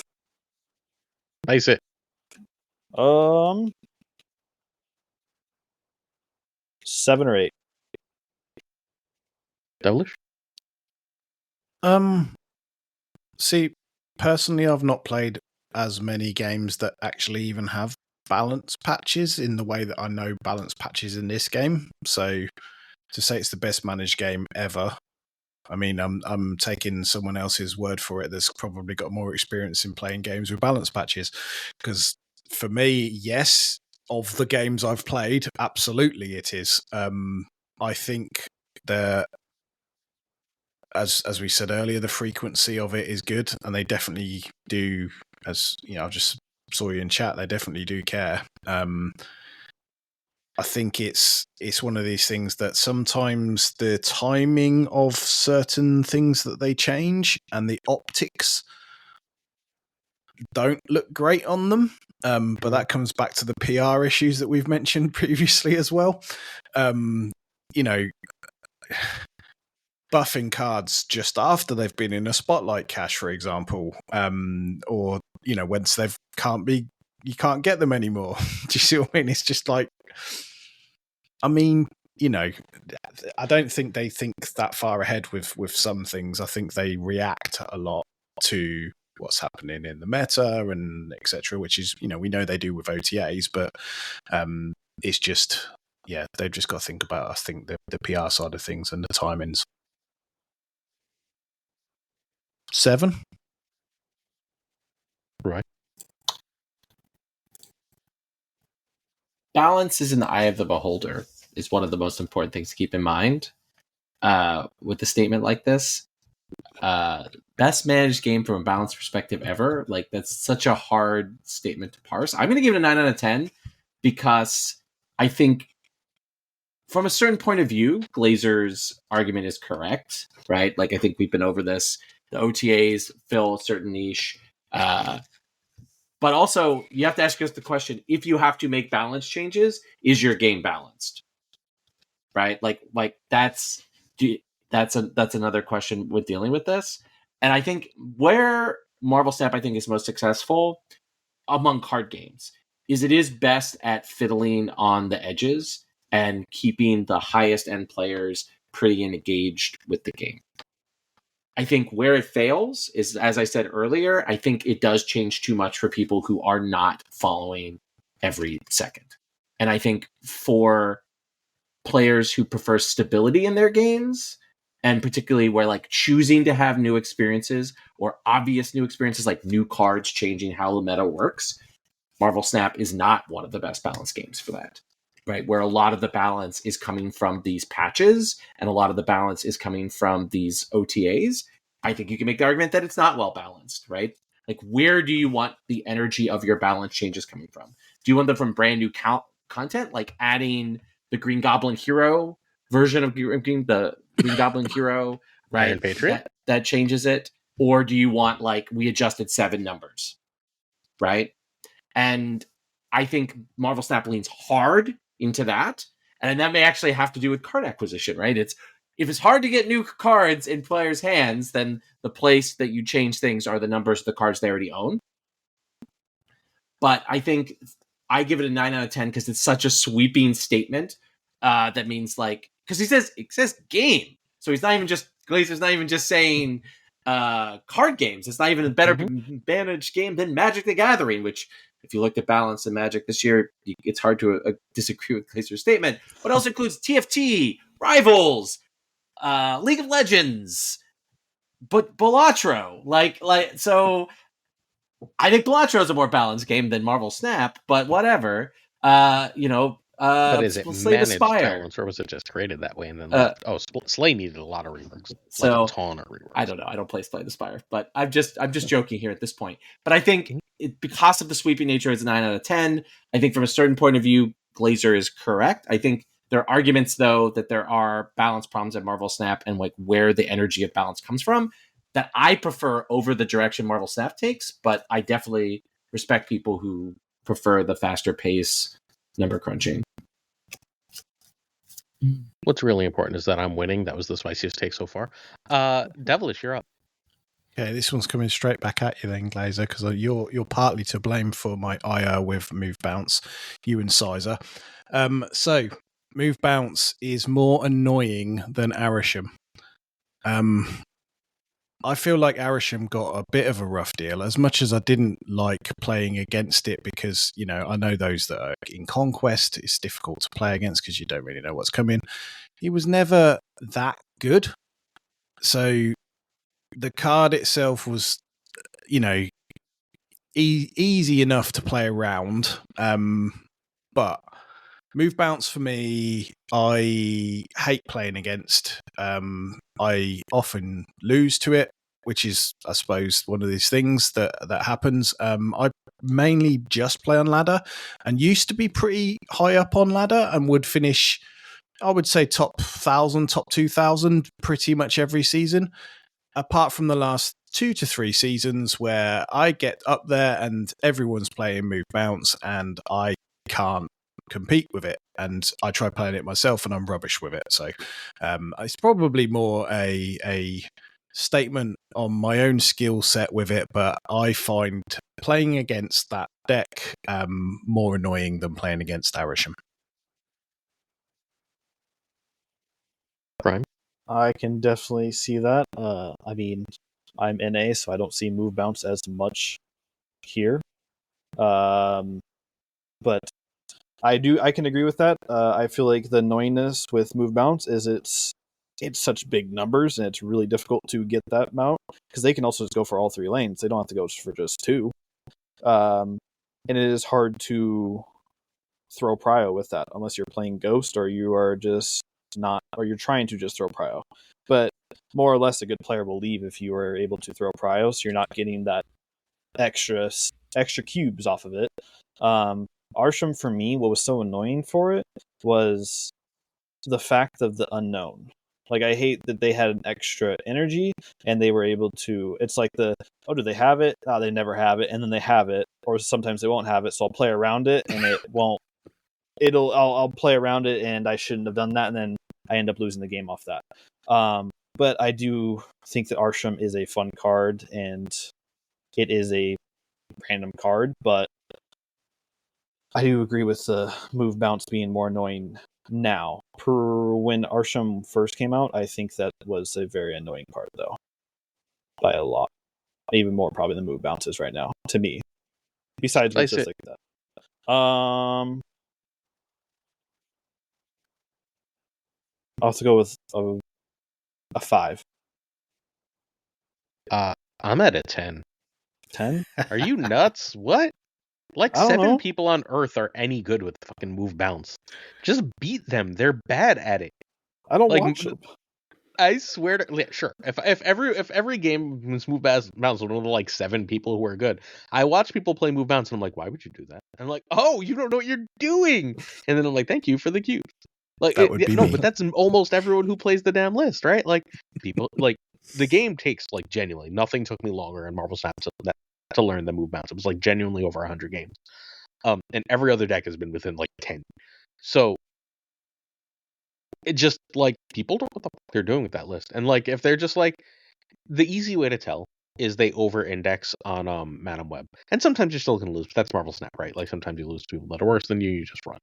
But like there's like 4 ways to beat it. There's I Arishem's the most frustrating thing that's ever happened to me in Marvel Snap, and I don't think it's especially close. I don't get mad at it. I mostly laugh, but like I feel like I'm becoming the Joker the more I laugh at it. As they're just like, here's chaos, and like it's not good because of the random shit. It's good because of the energy, but the random shit and like the consistency of it being back to 12 cards. I think within a month or so, Arishem's going to be right back where it was. I don't think it's significantly worse. I agree with Glazer. That's a 10 out of 10 take because, like, if Reddit would definitely agree that Arishem is the single worst thing to happen. I guess I'll expand on Devilish's hot take and say that, like, the amount of whining, like what Glazer just said about Arishem, has really impressed me. Like, it's just amazing the amount of whining about a card that so obviously says there's going to be random cards, and it's just super impressive. Super impressive. It has impressed me since the card came out just how much people whine about this. I think it comes down to, if we're being more generous and serious, is like where are your pain points in annoyance, right? Do you find the like high skill cap of like of move bounce, which is easily the hardest deck to play in Marvel Snap, right? And I think it's a variance reduction deck as well. Like people who are good with it can easily pivot around the variance of the game and win consistently. And is that more annoying to you, right? To lose to someone who is just like flatten the variance curve of a random game to about as flat as it can be in Marvel Snap, or the casino game, right? Which is Arishem, which is a good energy ramp is always good, but it is a casino, so they will sometimes get their double Shang-Chi, or they used to get their double Shang-Chi. I don't think they can get double Shang-Chi anymore, right? But they used to be able to do that, right? And for a lot of people, that's the most annoying thing in the world, right? And because I played around everything but that one card that they got randomly from Arishem, and it ruined my life, right? And so that's sort of where you have to ask yourself is, what kind of gamer are you? Are you the kind of gamer who finds like a good player flattening the variance to as close to zero as it can be is an annoying play experience, or is the casino the more annoying play experience? So, yeah, that's my take. It's a 10 out of 10 take, because I think you would be run out of town by Reddit if you posted that on Reddit or Twitter. God help you. The algorithm would feed you to whatever Nazi is caring about Marvel Snap today on Twitter, and so Devilish, I think that's the bravest take that we've had today. I think it just shows that it's probably more I want to be good at move bounce, but I'm crap at it, and other people destroy me. Eventually, it starts making sense. It took me so fucking long. It was absurd. I was like, I'm never gonna learn this. And then I was like, wait, did I just win 70% like 3 times in a row? Also, crime killed your average. I'm still winning. Eat it. Crime. I'm sorry. Thanks, man. I'm sorry. Ladder needs an end goal after infinite. I know this is said a lot, but my take on this isn't exactly what I think everybody else might be thinking. A lot of other games I have seen with competitive, like going off of things like Rocket League, if you place a higher percentage, you get a cool thing after the season, like a title or something to show that you hit that. I feel like if they would do that for people with hitting like top 1000, have a title like, hey, I was top 1000 or something like that. Something cool to kind of get that edge, or a cool avatar to give to people or avatar border to give to people in a certain range of after infinite, because all after infinite is just a number. And a lot of new players are always confused off that. It's like, why would I even play this if I'm not able to get any higher?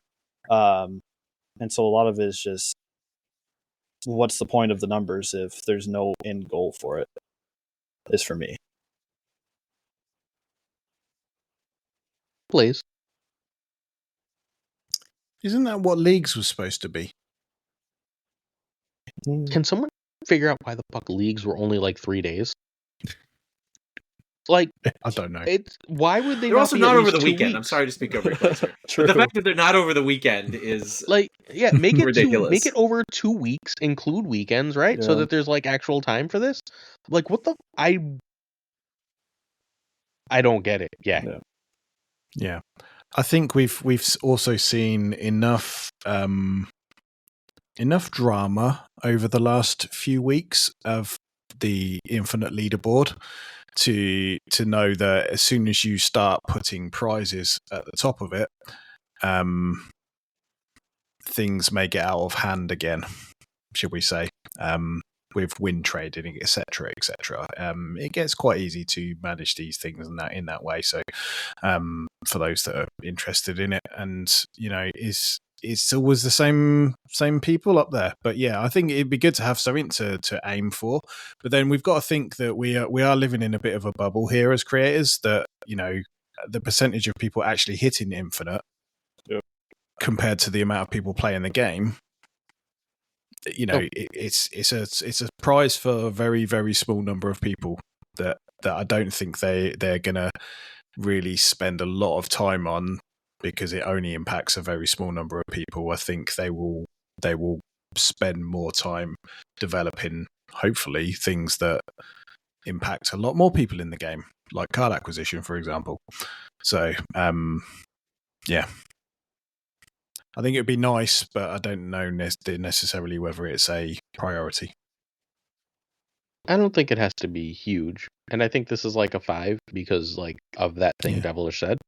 Because I get that like people are like, but card acquisition, right? But like, y'all, those endgame players are the people that spend the most money as a general rule. And you probably want to keep your whales happy. So like I think that this is like a middling spicy take because people are like, but the casuals, and yes, the casuals 1000% matter. But like there's this easy way to be like, you know who doesn't matter?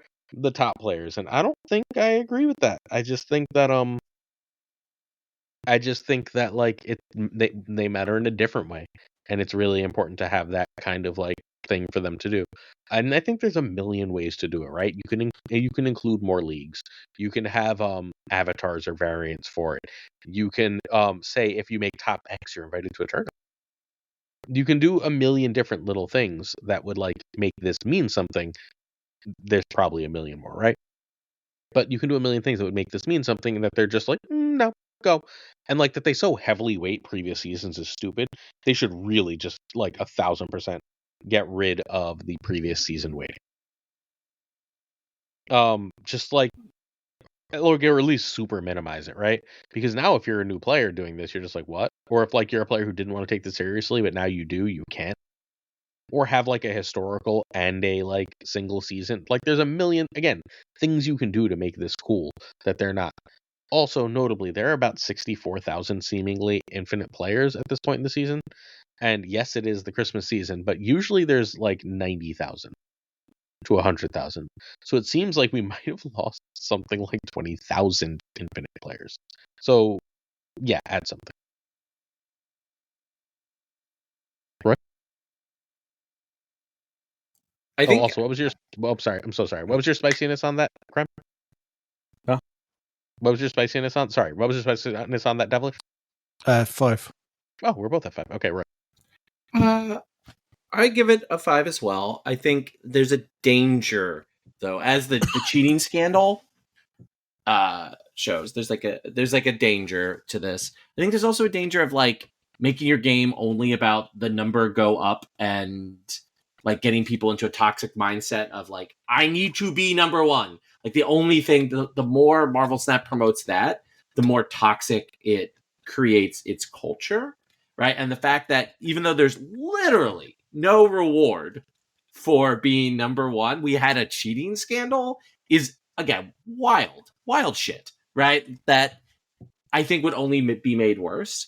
I think giving players more things to do after they hit high infinite, I do think is valuable. There's just like diminishing returns, right? Both for those infinite players and for the broader community. Like you want to service them because if they're happy, like their happiness trickles down, right? And creates aspirations for like worse players to get better, right? It's like snap Reaganomics. Yeah, well, I mean, not Reaganomics in the sense kidding. that, but like it creates aspirations, right? Like the NBA creates aspirations for the people who play pickup basketball, for blah blah blah blah blah, right? Even though most people who play basketball will never be as good as the shittiest NBA player, right? Like, but the idea of being able to aspire to that, right? Or we could bring it into league, right? Like Challenger inspires people to, you know, be an emerald, be in platinum, whatever. But like creating an additional step, I think, is a good idea. I just think they need to be really careful and intentional with it so that it doesn't create additional toxicity. And there is diminishing returns because you just end up creating like an infinite, right? Like there's always going to be a cap for the top players. And the only way to really break that is tournaments, right? Like that's how you break through that sort of like you're stuck in this like death spiral of who's going to be number one is a tournament, which is like a concrete experience. You go, you play. And I think doing something like a qualifier, but I mean, there's just no system to plug into it, right? I think to me, the easiest sort of outlet for this is to say like top 25%, top 10% of Infinite gets into some sort of qualifying tournament. And we knock out like, you know, every 4 months, some sort of like, you're the best player for Marvel Snap for those 4 months because you played against the other top people across regions. Like that, I think is like a healthier outlet for the energy than adding another leaderboard or a challenger ranking or whatever you could do beyond that. You just have to be really careful because if you look at other games, like if you make it only about that race to the top, you're going to get even worse cheating scandals than we had with I don't want to speak too much of it, right? Because who knows that they may descend upon us. But you know, all the nonsense from November, right? Was that November? I don't know. December was a really long month. It's a Yeah. complicated months-long drama that I'd rather not rehash again. Yeah, Although I so guess anyway. that could have been on the year-end roundup. I just didn't think of it. We didn't even think about Activate, which was a thing that actually happened in the game. So Fair enough. All right.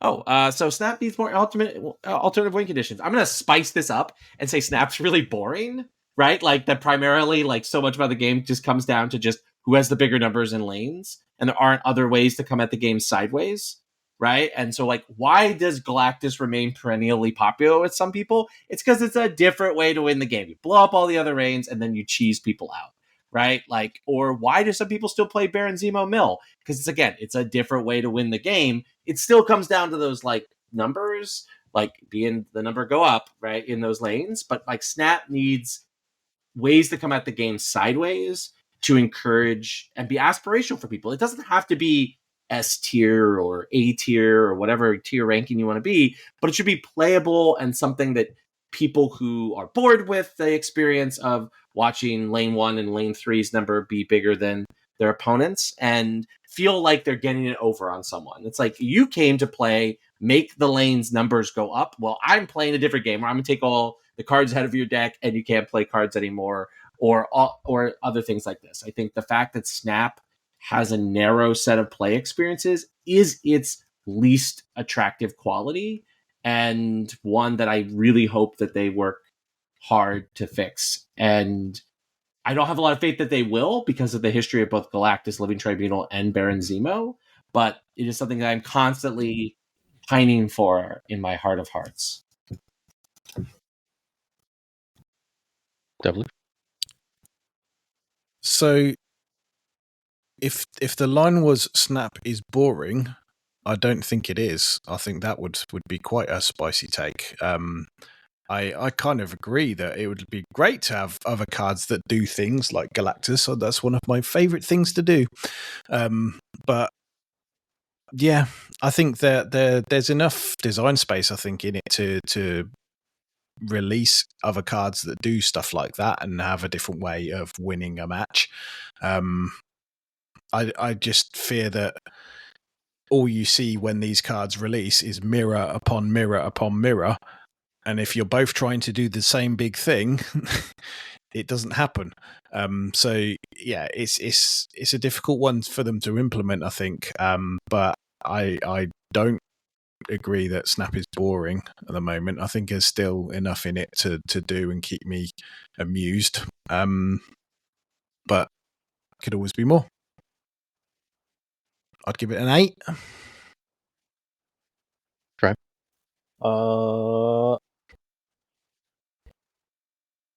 Yeah, I can definitely see with that. I mean, a lot of people love Galactus, love other ways around it. But it is a double-edged sword with stuff like that. A lot of people like the simplistic part of the game with that, because people don't like to get Galactus, people don't like to get locked out of locations, and also people don't like big numbers when people only play 4 cards in one lane and it spreads out the whole entire lanes. But I do agree that it can definitely be added, and some cards can be reworked for it. Like certain cards that suck right now can be reworked into something cool, into a way to turn a lane into a lane that people don't want as much. I think that would be really cool if had more cards that actually can change lanes into a certain thing, unlike just Magic or Storm, with playlines with that. But I definitely can say I can agree with that. But with Snap being boring, I can agree with that for me off stream. I can't play Snap off stream because I don't enjoy it.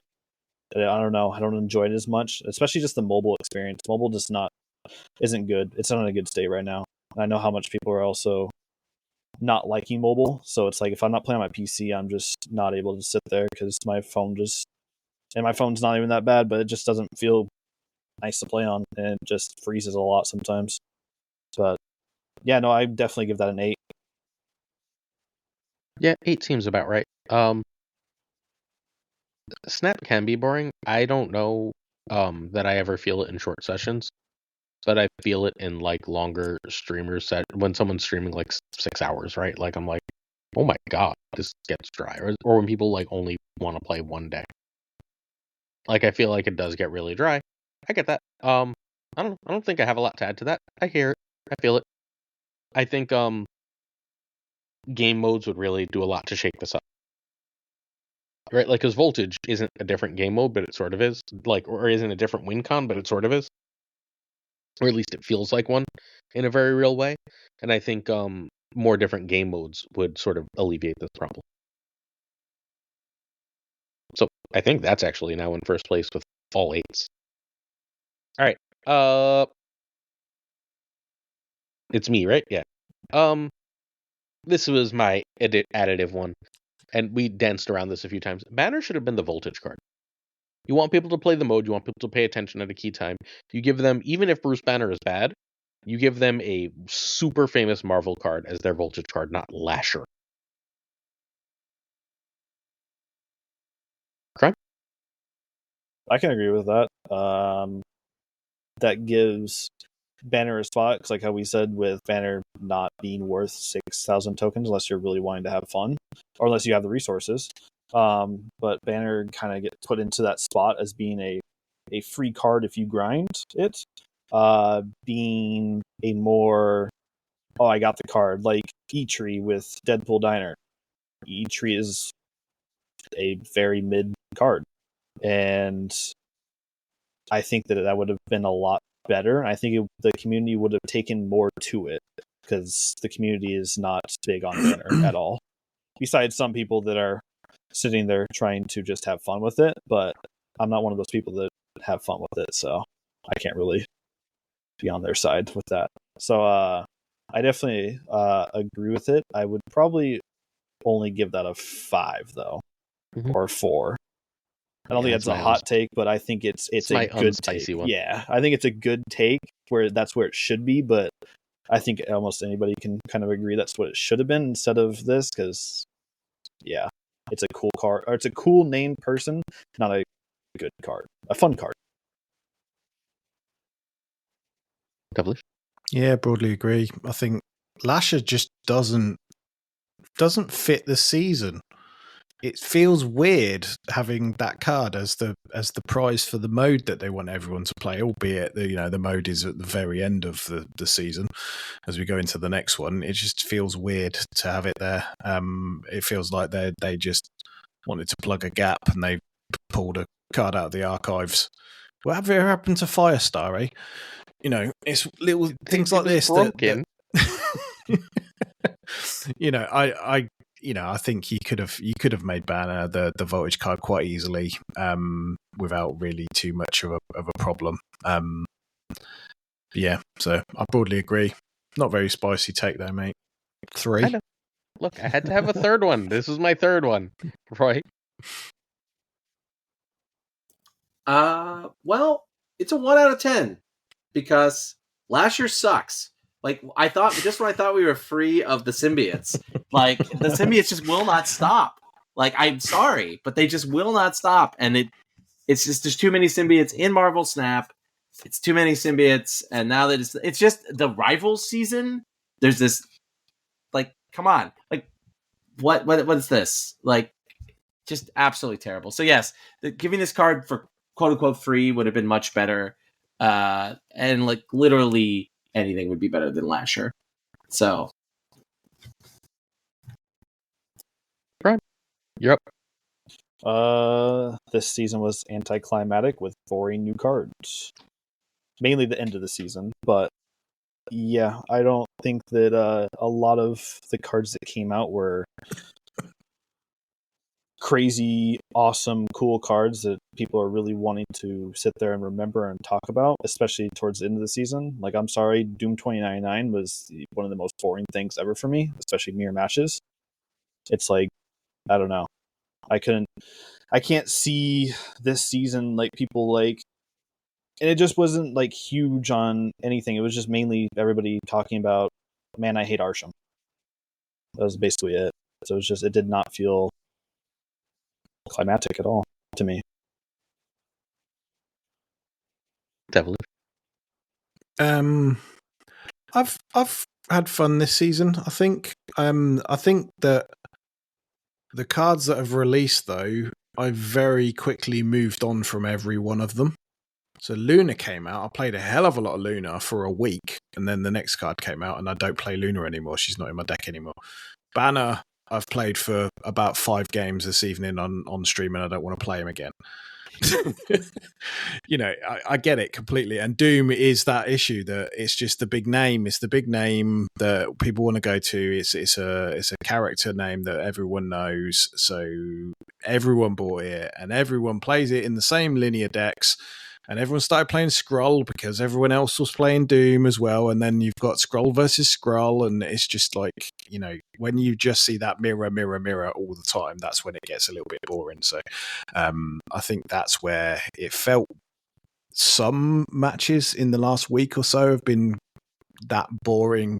It's the same Doom 2099 deck again.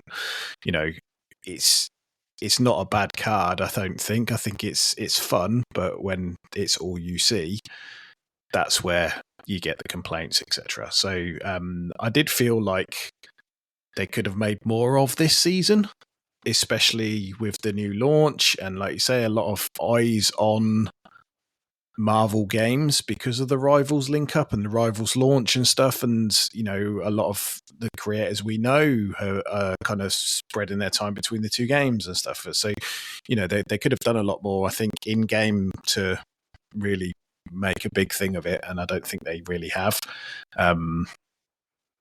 Yeah, I think that's partially because of the month it's launching in falling around holiday time. But yeah. What's your rating?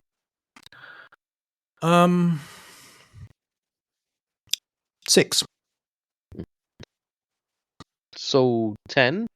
Because I don't get it. Galacta reinvigorated a shit ton. Like a crazy amount of old decks. Yes, she was just stats, but she made like a whole bunch of decks that hadn't existed for like 6 months. Just really, really good and fun.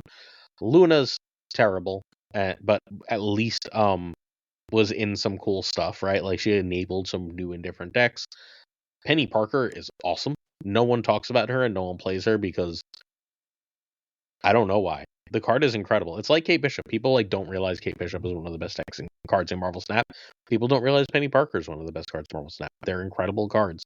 They're consistency tools. They're fun. They go in a ton of decks. They make a ton of decks better. I don't know why y'all were playing Doom 2099 mirrors, because once I had done my Doom 2099 games, you know what I did?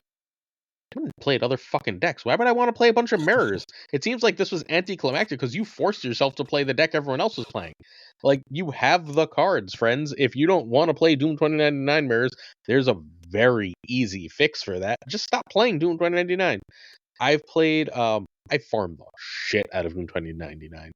But Doom 2099 doesn't put up power that Surfer can't match. It doesn't put out power that, we're not talking expensive and fancy decks here, right? A regular move deck has very little trouble Doom 2099. You can play classic Hela in Doom 2099 and have a decent matchup. There's very little reason for you to torture yourself with a bunch of mirrors. There's an occasional very good Doom 2099 deck, but they are not broken or unbeatable in any way. And there's way, way, way more builds of the Doom 2099 deck than I expected. We've got a safeties version. We've got the Derek version that people are crediting to Lambie because Lambie's a bigger name. We've got all these different versions that the KM Scream thing. There's a million versions of it. It's really cool. Banner is bad, but not boring. I don't think boring is a way to describe Banner. It's at least interesting, and if it's not bad like Hydra Bob was bad. Right? When Hydra Bob was a 1/4, people what's your take? I'd be I don't have a fucking take. This is a 1/4. Banner's at least bad in a way that's interesting to talk about. And I think Rocket and Groot is awesome and interesting and different. So I've found everything about this season as far as cards interesting. As far as rivals, I don't know. I don't care about rivals, so whatever. For me, I agree with Glazer on a sense that I think the cards are super interesting. But Luna Snow is an interesting card. Penny Parker is a powerful card, but does something kind of different. Doom is like, again, we talked about Kindred synergy being something like, so now that there's like Doom themed deck that you can build, plus the more competitive decks, is super interesting. The Groot card, the Groot and Rocket card, I also think is super interesting. I think Banner to me is the only card here that is not an interesting card that makes me think about Marvel Snap somewhat differently. On a theming level, though, Crime is like super spicy. This is such like a shittily themed month. Like the Rivals doesn't matter that it's Rivals. Like whatever. It's just like Lady Galactus. Who cares? Luna Snow. Who cares about Luna Snow? I'm sorry. Penny Parker. Cool. She's in the cool. All right, we got one. Doom 2099. Cool comic from a part of the canceled creators cavalcade. All right, like from the 90s. But you can't even play Doom right now in Rivals. I know he's like the villain or whatever, but okay. All right, boom. We already have Rocket and Groot cards. Come on. Are we already gone to that level? Like, this was like this is the only thing worse. Oh, there's also a symbiote card. The only thing worse from a theming this year for me is this month. Like, it's just a bunch of boring, like Lady Galactus and Luna Snow and like another symbiote and Doom from the canceled creators comic cavalcade. Like, it's just all bad. Just like Penny's the most interesting card from a theming level, and of course Bruce Banner. But like the combination of this card kind of sucks. So like, do you want to own the Bruce Banner card? So I don't know. Yes, it is a hot take from is very boring from a theming level. Like, what's your overall rating? You know what? I'm going to give it a 9 out of 10, just simply because I'm going to take it from the theming level. Prime finally found the spice. So chance. There we go. All right, Matt, the last take of the show is going to be card acquisition is going to be fixed. I would assume sometime around February or March, but I think they're going to fix it, and they're actually going to get it right this time. Genuinely, honestly believe that.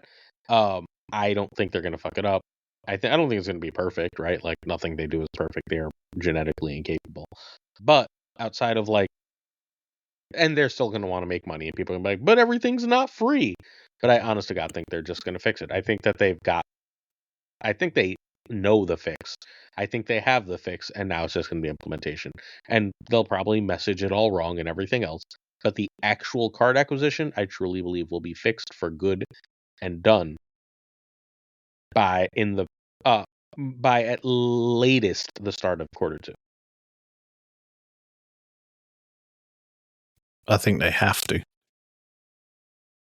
I think we're at that stage now where they have to, and my only hope is they've spent so long thinking about this and wanting to do this and knowing that it's an issue that they have to come out with something that absolutely nails it and fixes it, because if they don't, if they've spent all this time and then they release something that's half-assed and gets ripped apart in minutes, then I mean, what have they spent all this time doing?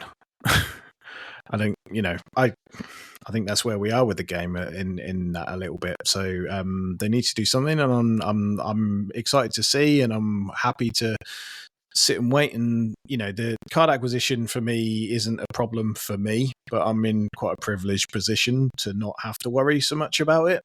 But there are, I was about to say millions. I don't even know if there are millions now. There's lots and lots of people that it is a major issue for, and it's a major turn off for the game that they want to play and can't do. So I think they have to fix it. Reserve judgment as to whether it will be fixed. Well, what's the rating? 7. Okay. Correct. Yeah, I'm very optimistic with it, but it does need to be fixed, and I do hope it is, because if it's not, I don't know. Well, I do know where it's going to go, but it's not going to be good. So I think it's very much needed. I think it is. I don't have really much else to take on that. Devilish did cover pretty much everything I kind of had on it. So rate it 6.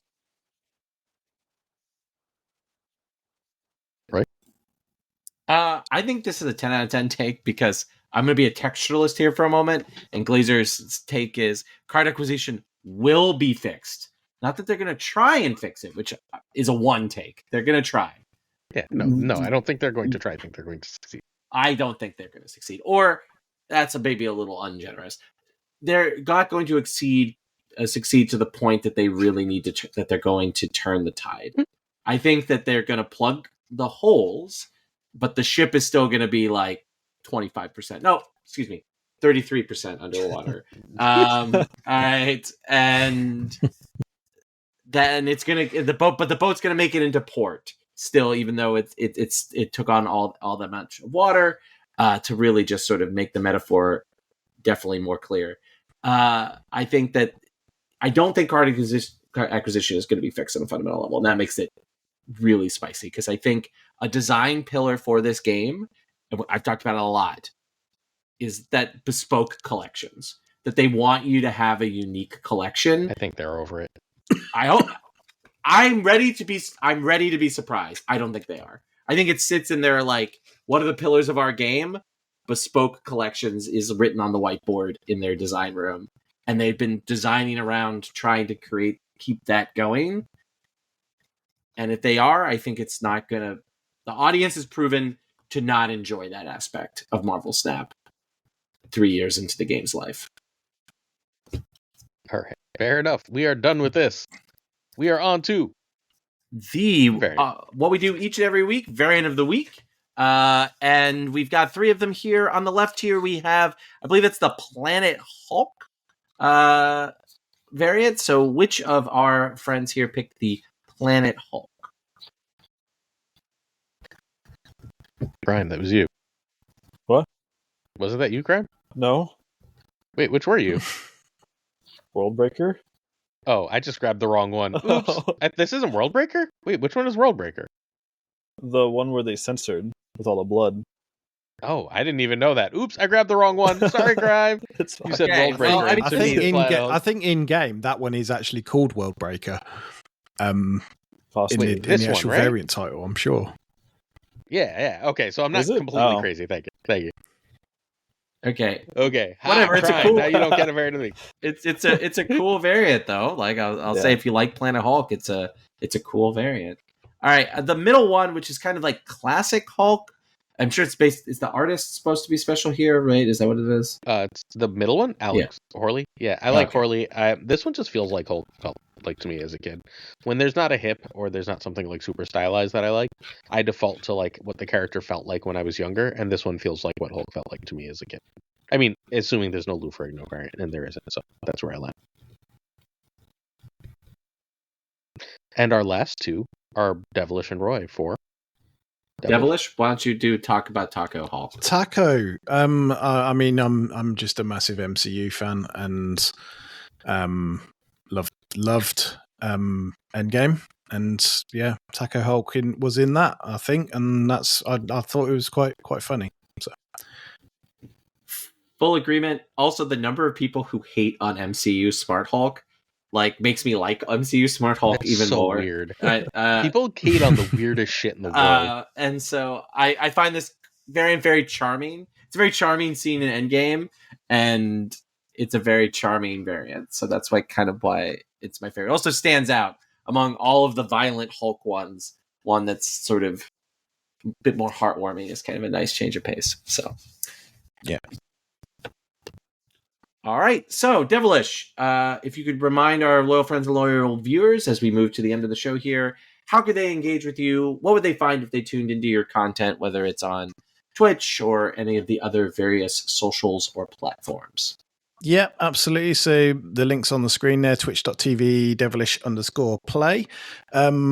I stream, I'm a UK streamer, so I'm not normally up at this sort of time. It's like 3 a.m. in the morning, nearly 4 for me, so I'll be going to bed. But I stream usually middle of the day for those in Eastern, and early evenings most days a week. Do a bit of a clip hunter on a Tuesday for new card releases, which comes out, and we tend to have a little bit of fun with some of the cards and challenges and stuff that we put there. But the one big thing that I did wanted to talk about, which I mentioned right at the start, was An Apprentice. So it's a show that I pulled together and had season 1 this year, loosely based around The Apprentice. So we have 2 teams of amazing Snap creators. So 14 other creators join me. We have guest judges like Glazer himself from season 1 that join for certain tasks, but there's example games that they have to complete and tasks they have to complete each week to find a winner. It's a lot of fun, which I think we need more of in Marvel Snap. Fun is always a good thing. It doesn't always have to be about ladder. Sometimes it's about just who can make the biggest null and things like this. So that's kind of coming real soon. Season 2 starts in January, so Jan 17th, and that'll be going out each week on my stream. Looking forward to it. So, Devilish is a delightful streamer. You should be there whenever you can. I'm not there as much as I want because, again, UK, America time zones, but I stop in very often, like right as he's ending, because he's just genuinely delightful. But do you have a point in your life where you like to send memes to friends and family, people you care about, and that you think are really, really funny and enjoyable? Devilish's content is full of that kind of thing, but especially the Snap Prentice, where if you want like this Marvel Snap like meming community and like just like happy memes, not like toxic bullshit, right? Like people really enjoying themselves, being silly and having a great time. This is the content for you. If you love Marvel Snap, check out Devilish, please. Thank you, man. Absolutely. All right, Crimeafoot.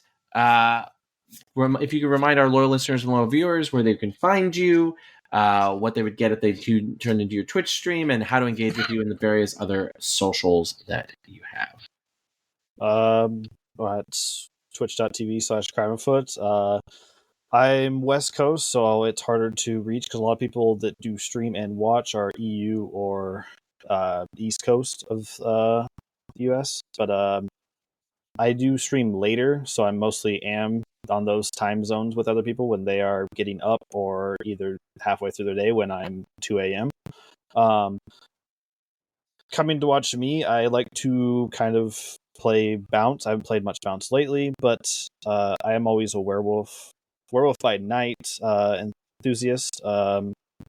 If I don't make a 1 or 2 werewolf lists that absolutely suck a week and try them on ladder because I hate conquest and I just like to tank my rank, then I don't know what's going on with my streams.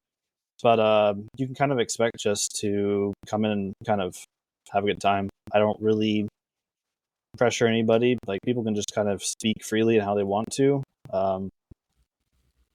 I'm not a Nazi with what people do or how they do things. I'm all about fun, and I'm competitive myself, but I don't try to push people for that as well. I think everybody should just have fun, do what they want. And also with myself, it says L Crimeafoot, because my old friends that I used to do YouTube content with, they actually got me into streaming, used to call me Crimeafoot because they mistook crime for cream. I don't know how you can do that, but people did. So that's a running gag with me being Crimeafoot, for anybody that wanted to know that. I'm so sorry, but you're Crimeafoot from now on. Look, I really, really enjoy watching crime streams. I've been spending a lot of my nights right before bed hanging out in there. I tend to stream straight into him, so if you watch my content, you're gonna get I'm sending you to his ass, so you have no choice. You're gonna see him. But he's a really, really kind person, great streamer, very, very laid back and relaxing setting. Nice, calm music. It feels really good it's not late at night for him when I get off, but it's late at night for me, and it's a really, really great place to wind down, end your day, watch some top-notch Marvel Snap. And plus, we love bounce players here. All right, this brings us to our very final thing, my favorite thing, where we can see how many people Glazer can talk about in as few breaths as possible. Last time I was on the show, Glazer botched it like 4 times. So let's see if he's perfected it in the subsequent days. Thank you to Abigail Gleason, Manager Bernard, regardless, David Ewing, Field Dirty Casual, Downtown, LAB, FaThorNewman, Good Dog Gamer, Inc., I'm Frostman, Jane Everett, YOLO Potato, Thinking Poker, Prime Ryan, Ryan Burke, Ryan Wood, Caretaker Lee, Quarry, Kazushi, Archangel 3K, Black Dahlia, Pyrofrost, The Goat Seeker, Howlard, Quipper, Joe Snap, Decision Joe, Fat Nick, Mr. Gruffle, Cable Ginger Prime, Philip Rakovich, Chaplow, Kenny Loggins of the Ginger, Robson, The Beza, Black Jeebus 23, Extra C, Skippy G, Jessica Gamble, Timey Nikos, Kanga Bros, Grey Kazoo, Werewolf, Kevsy Hoda, Ludacris, Foreman, John Q, Jim McHugh, Clam, Colonel Foreman, The Stout, 8th Stage, Mod Supreme, Models, Green Goblin, Unibot, Flan 56, Stephen Brian Coffin, Just Smart, Jason B, Jaden Daniel, Thief Jose Dallas, Spectrum X, Hoot, Maddie, TJ Mike Edging, No Flex, Oculars, Mr. Craig Sterry, BG, Zodrex, The King of Canada, Demnet Falcon, Jonesy, Two Ties, Lauren Redevs, The Pirate King Tucker, and of course, Kenny T, where the T stands for. Wow, nothing. Whatever you want, right? I guess No, the end of the it's year. whatever you Wow, want, no, right? I don't say what the T stands for. No. You do that. Like, wow. Okay. Well, then what a note to end the year on. All right.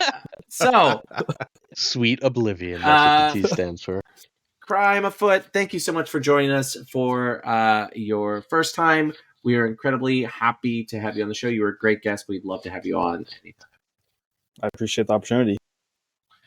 Devilish, thank you again for joining us. It's great to have you back, and you're welcome anytime. Appreciate it. Yeah, thank you very much. Well, Glazer, it is a pleasure each and every week to do this with you. And it's so wonderful to start to ring out the new year ring in the new year, ring out the old year, ring in the new year, whatever the colloquialism is. But I'm grateful that one of the highlights of my 2024 has been spending all of this time with you, my friend. So happy new year. Peace and love, everybody. All right, friends, that brings us to the end of another episode of Snap Judgments and the end of a year of content from this podcast and from this YouTube channel. And I just want to say to you, all of our loyal listeners and loyal viewers, Happy New Year. We are so grateful for your support. Have a wonderful beginning of 2025 and know that we love you, we value you, and are glad that you are with us. All right, until next time, stay safe, make good choices, and keep on snapping.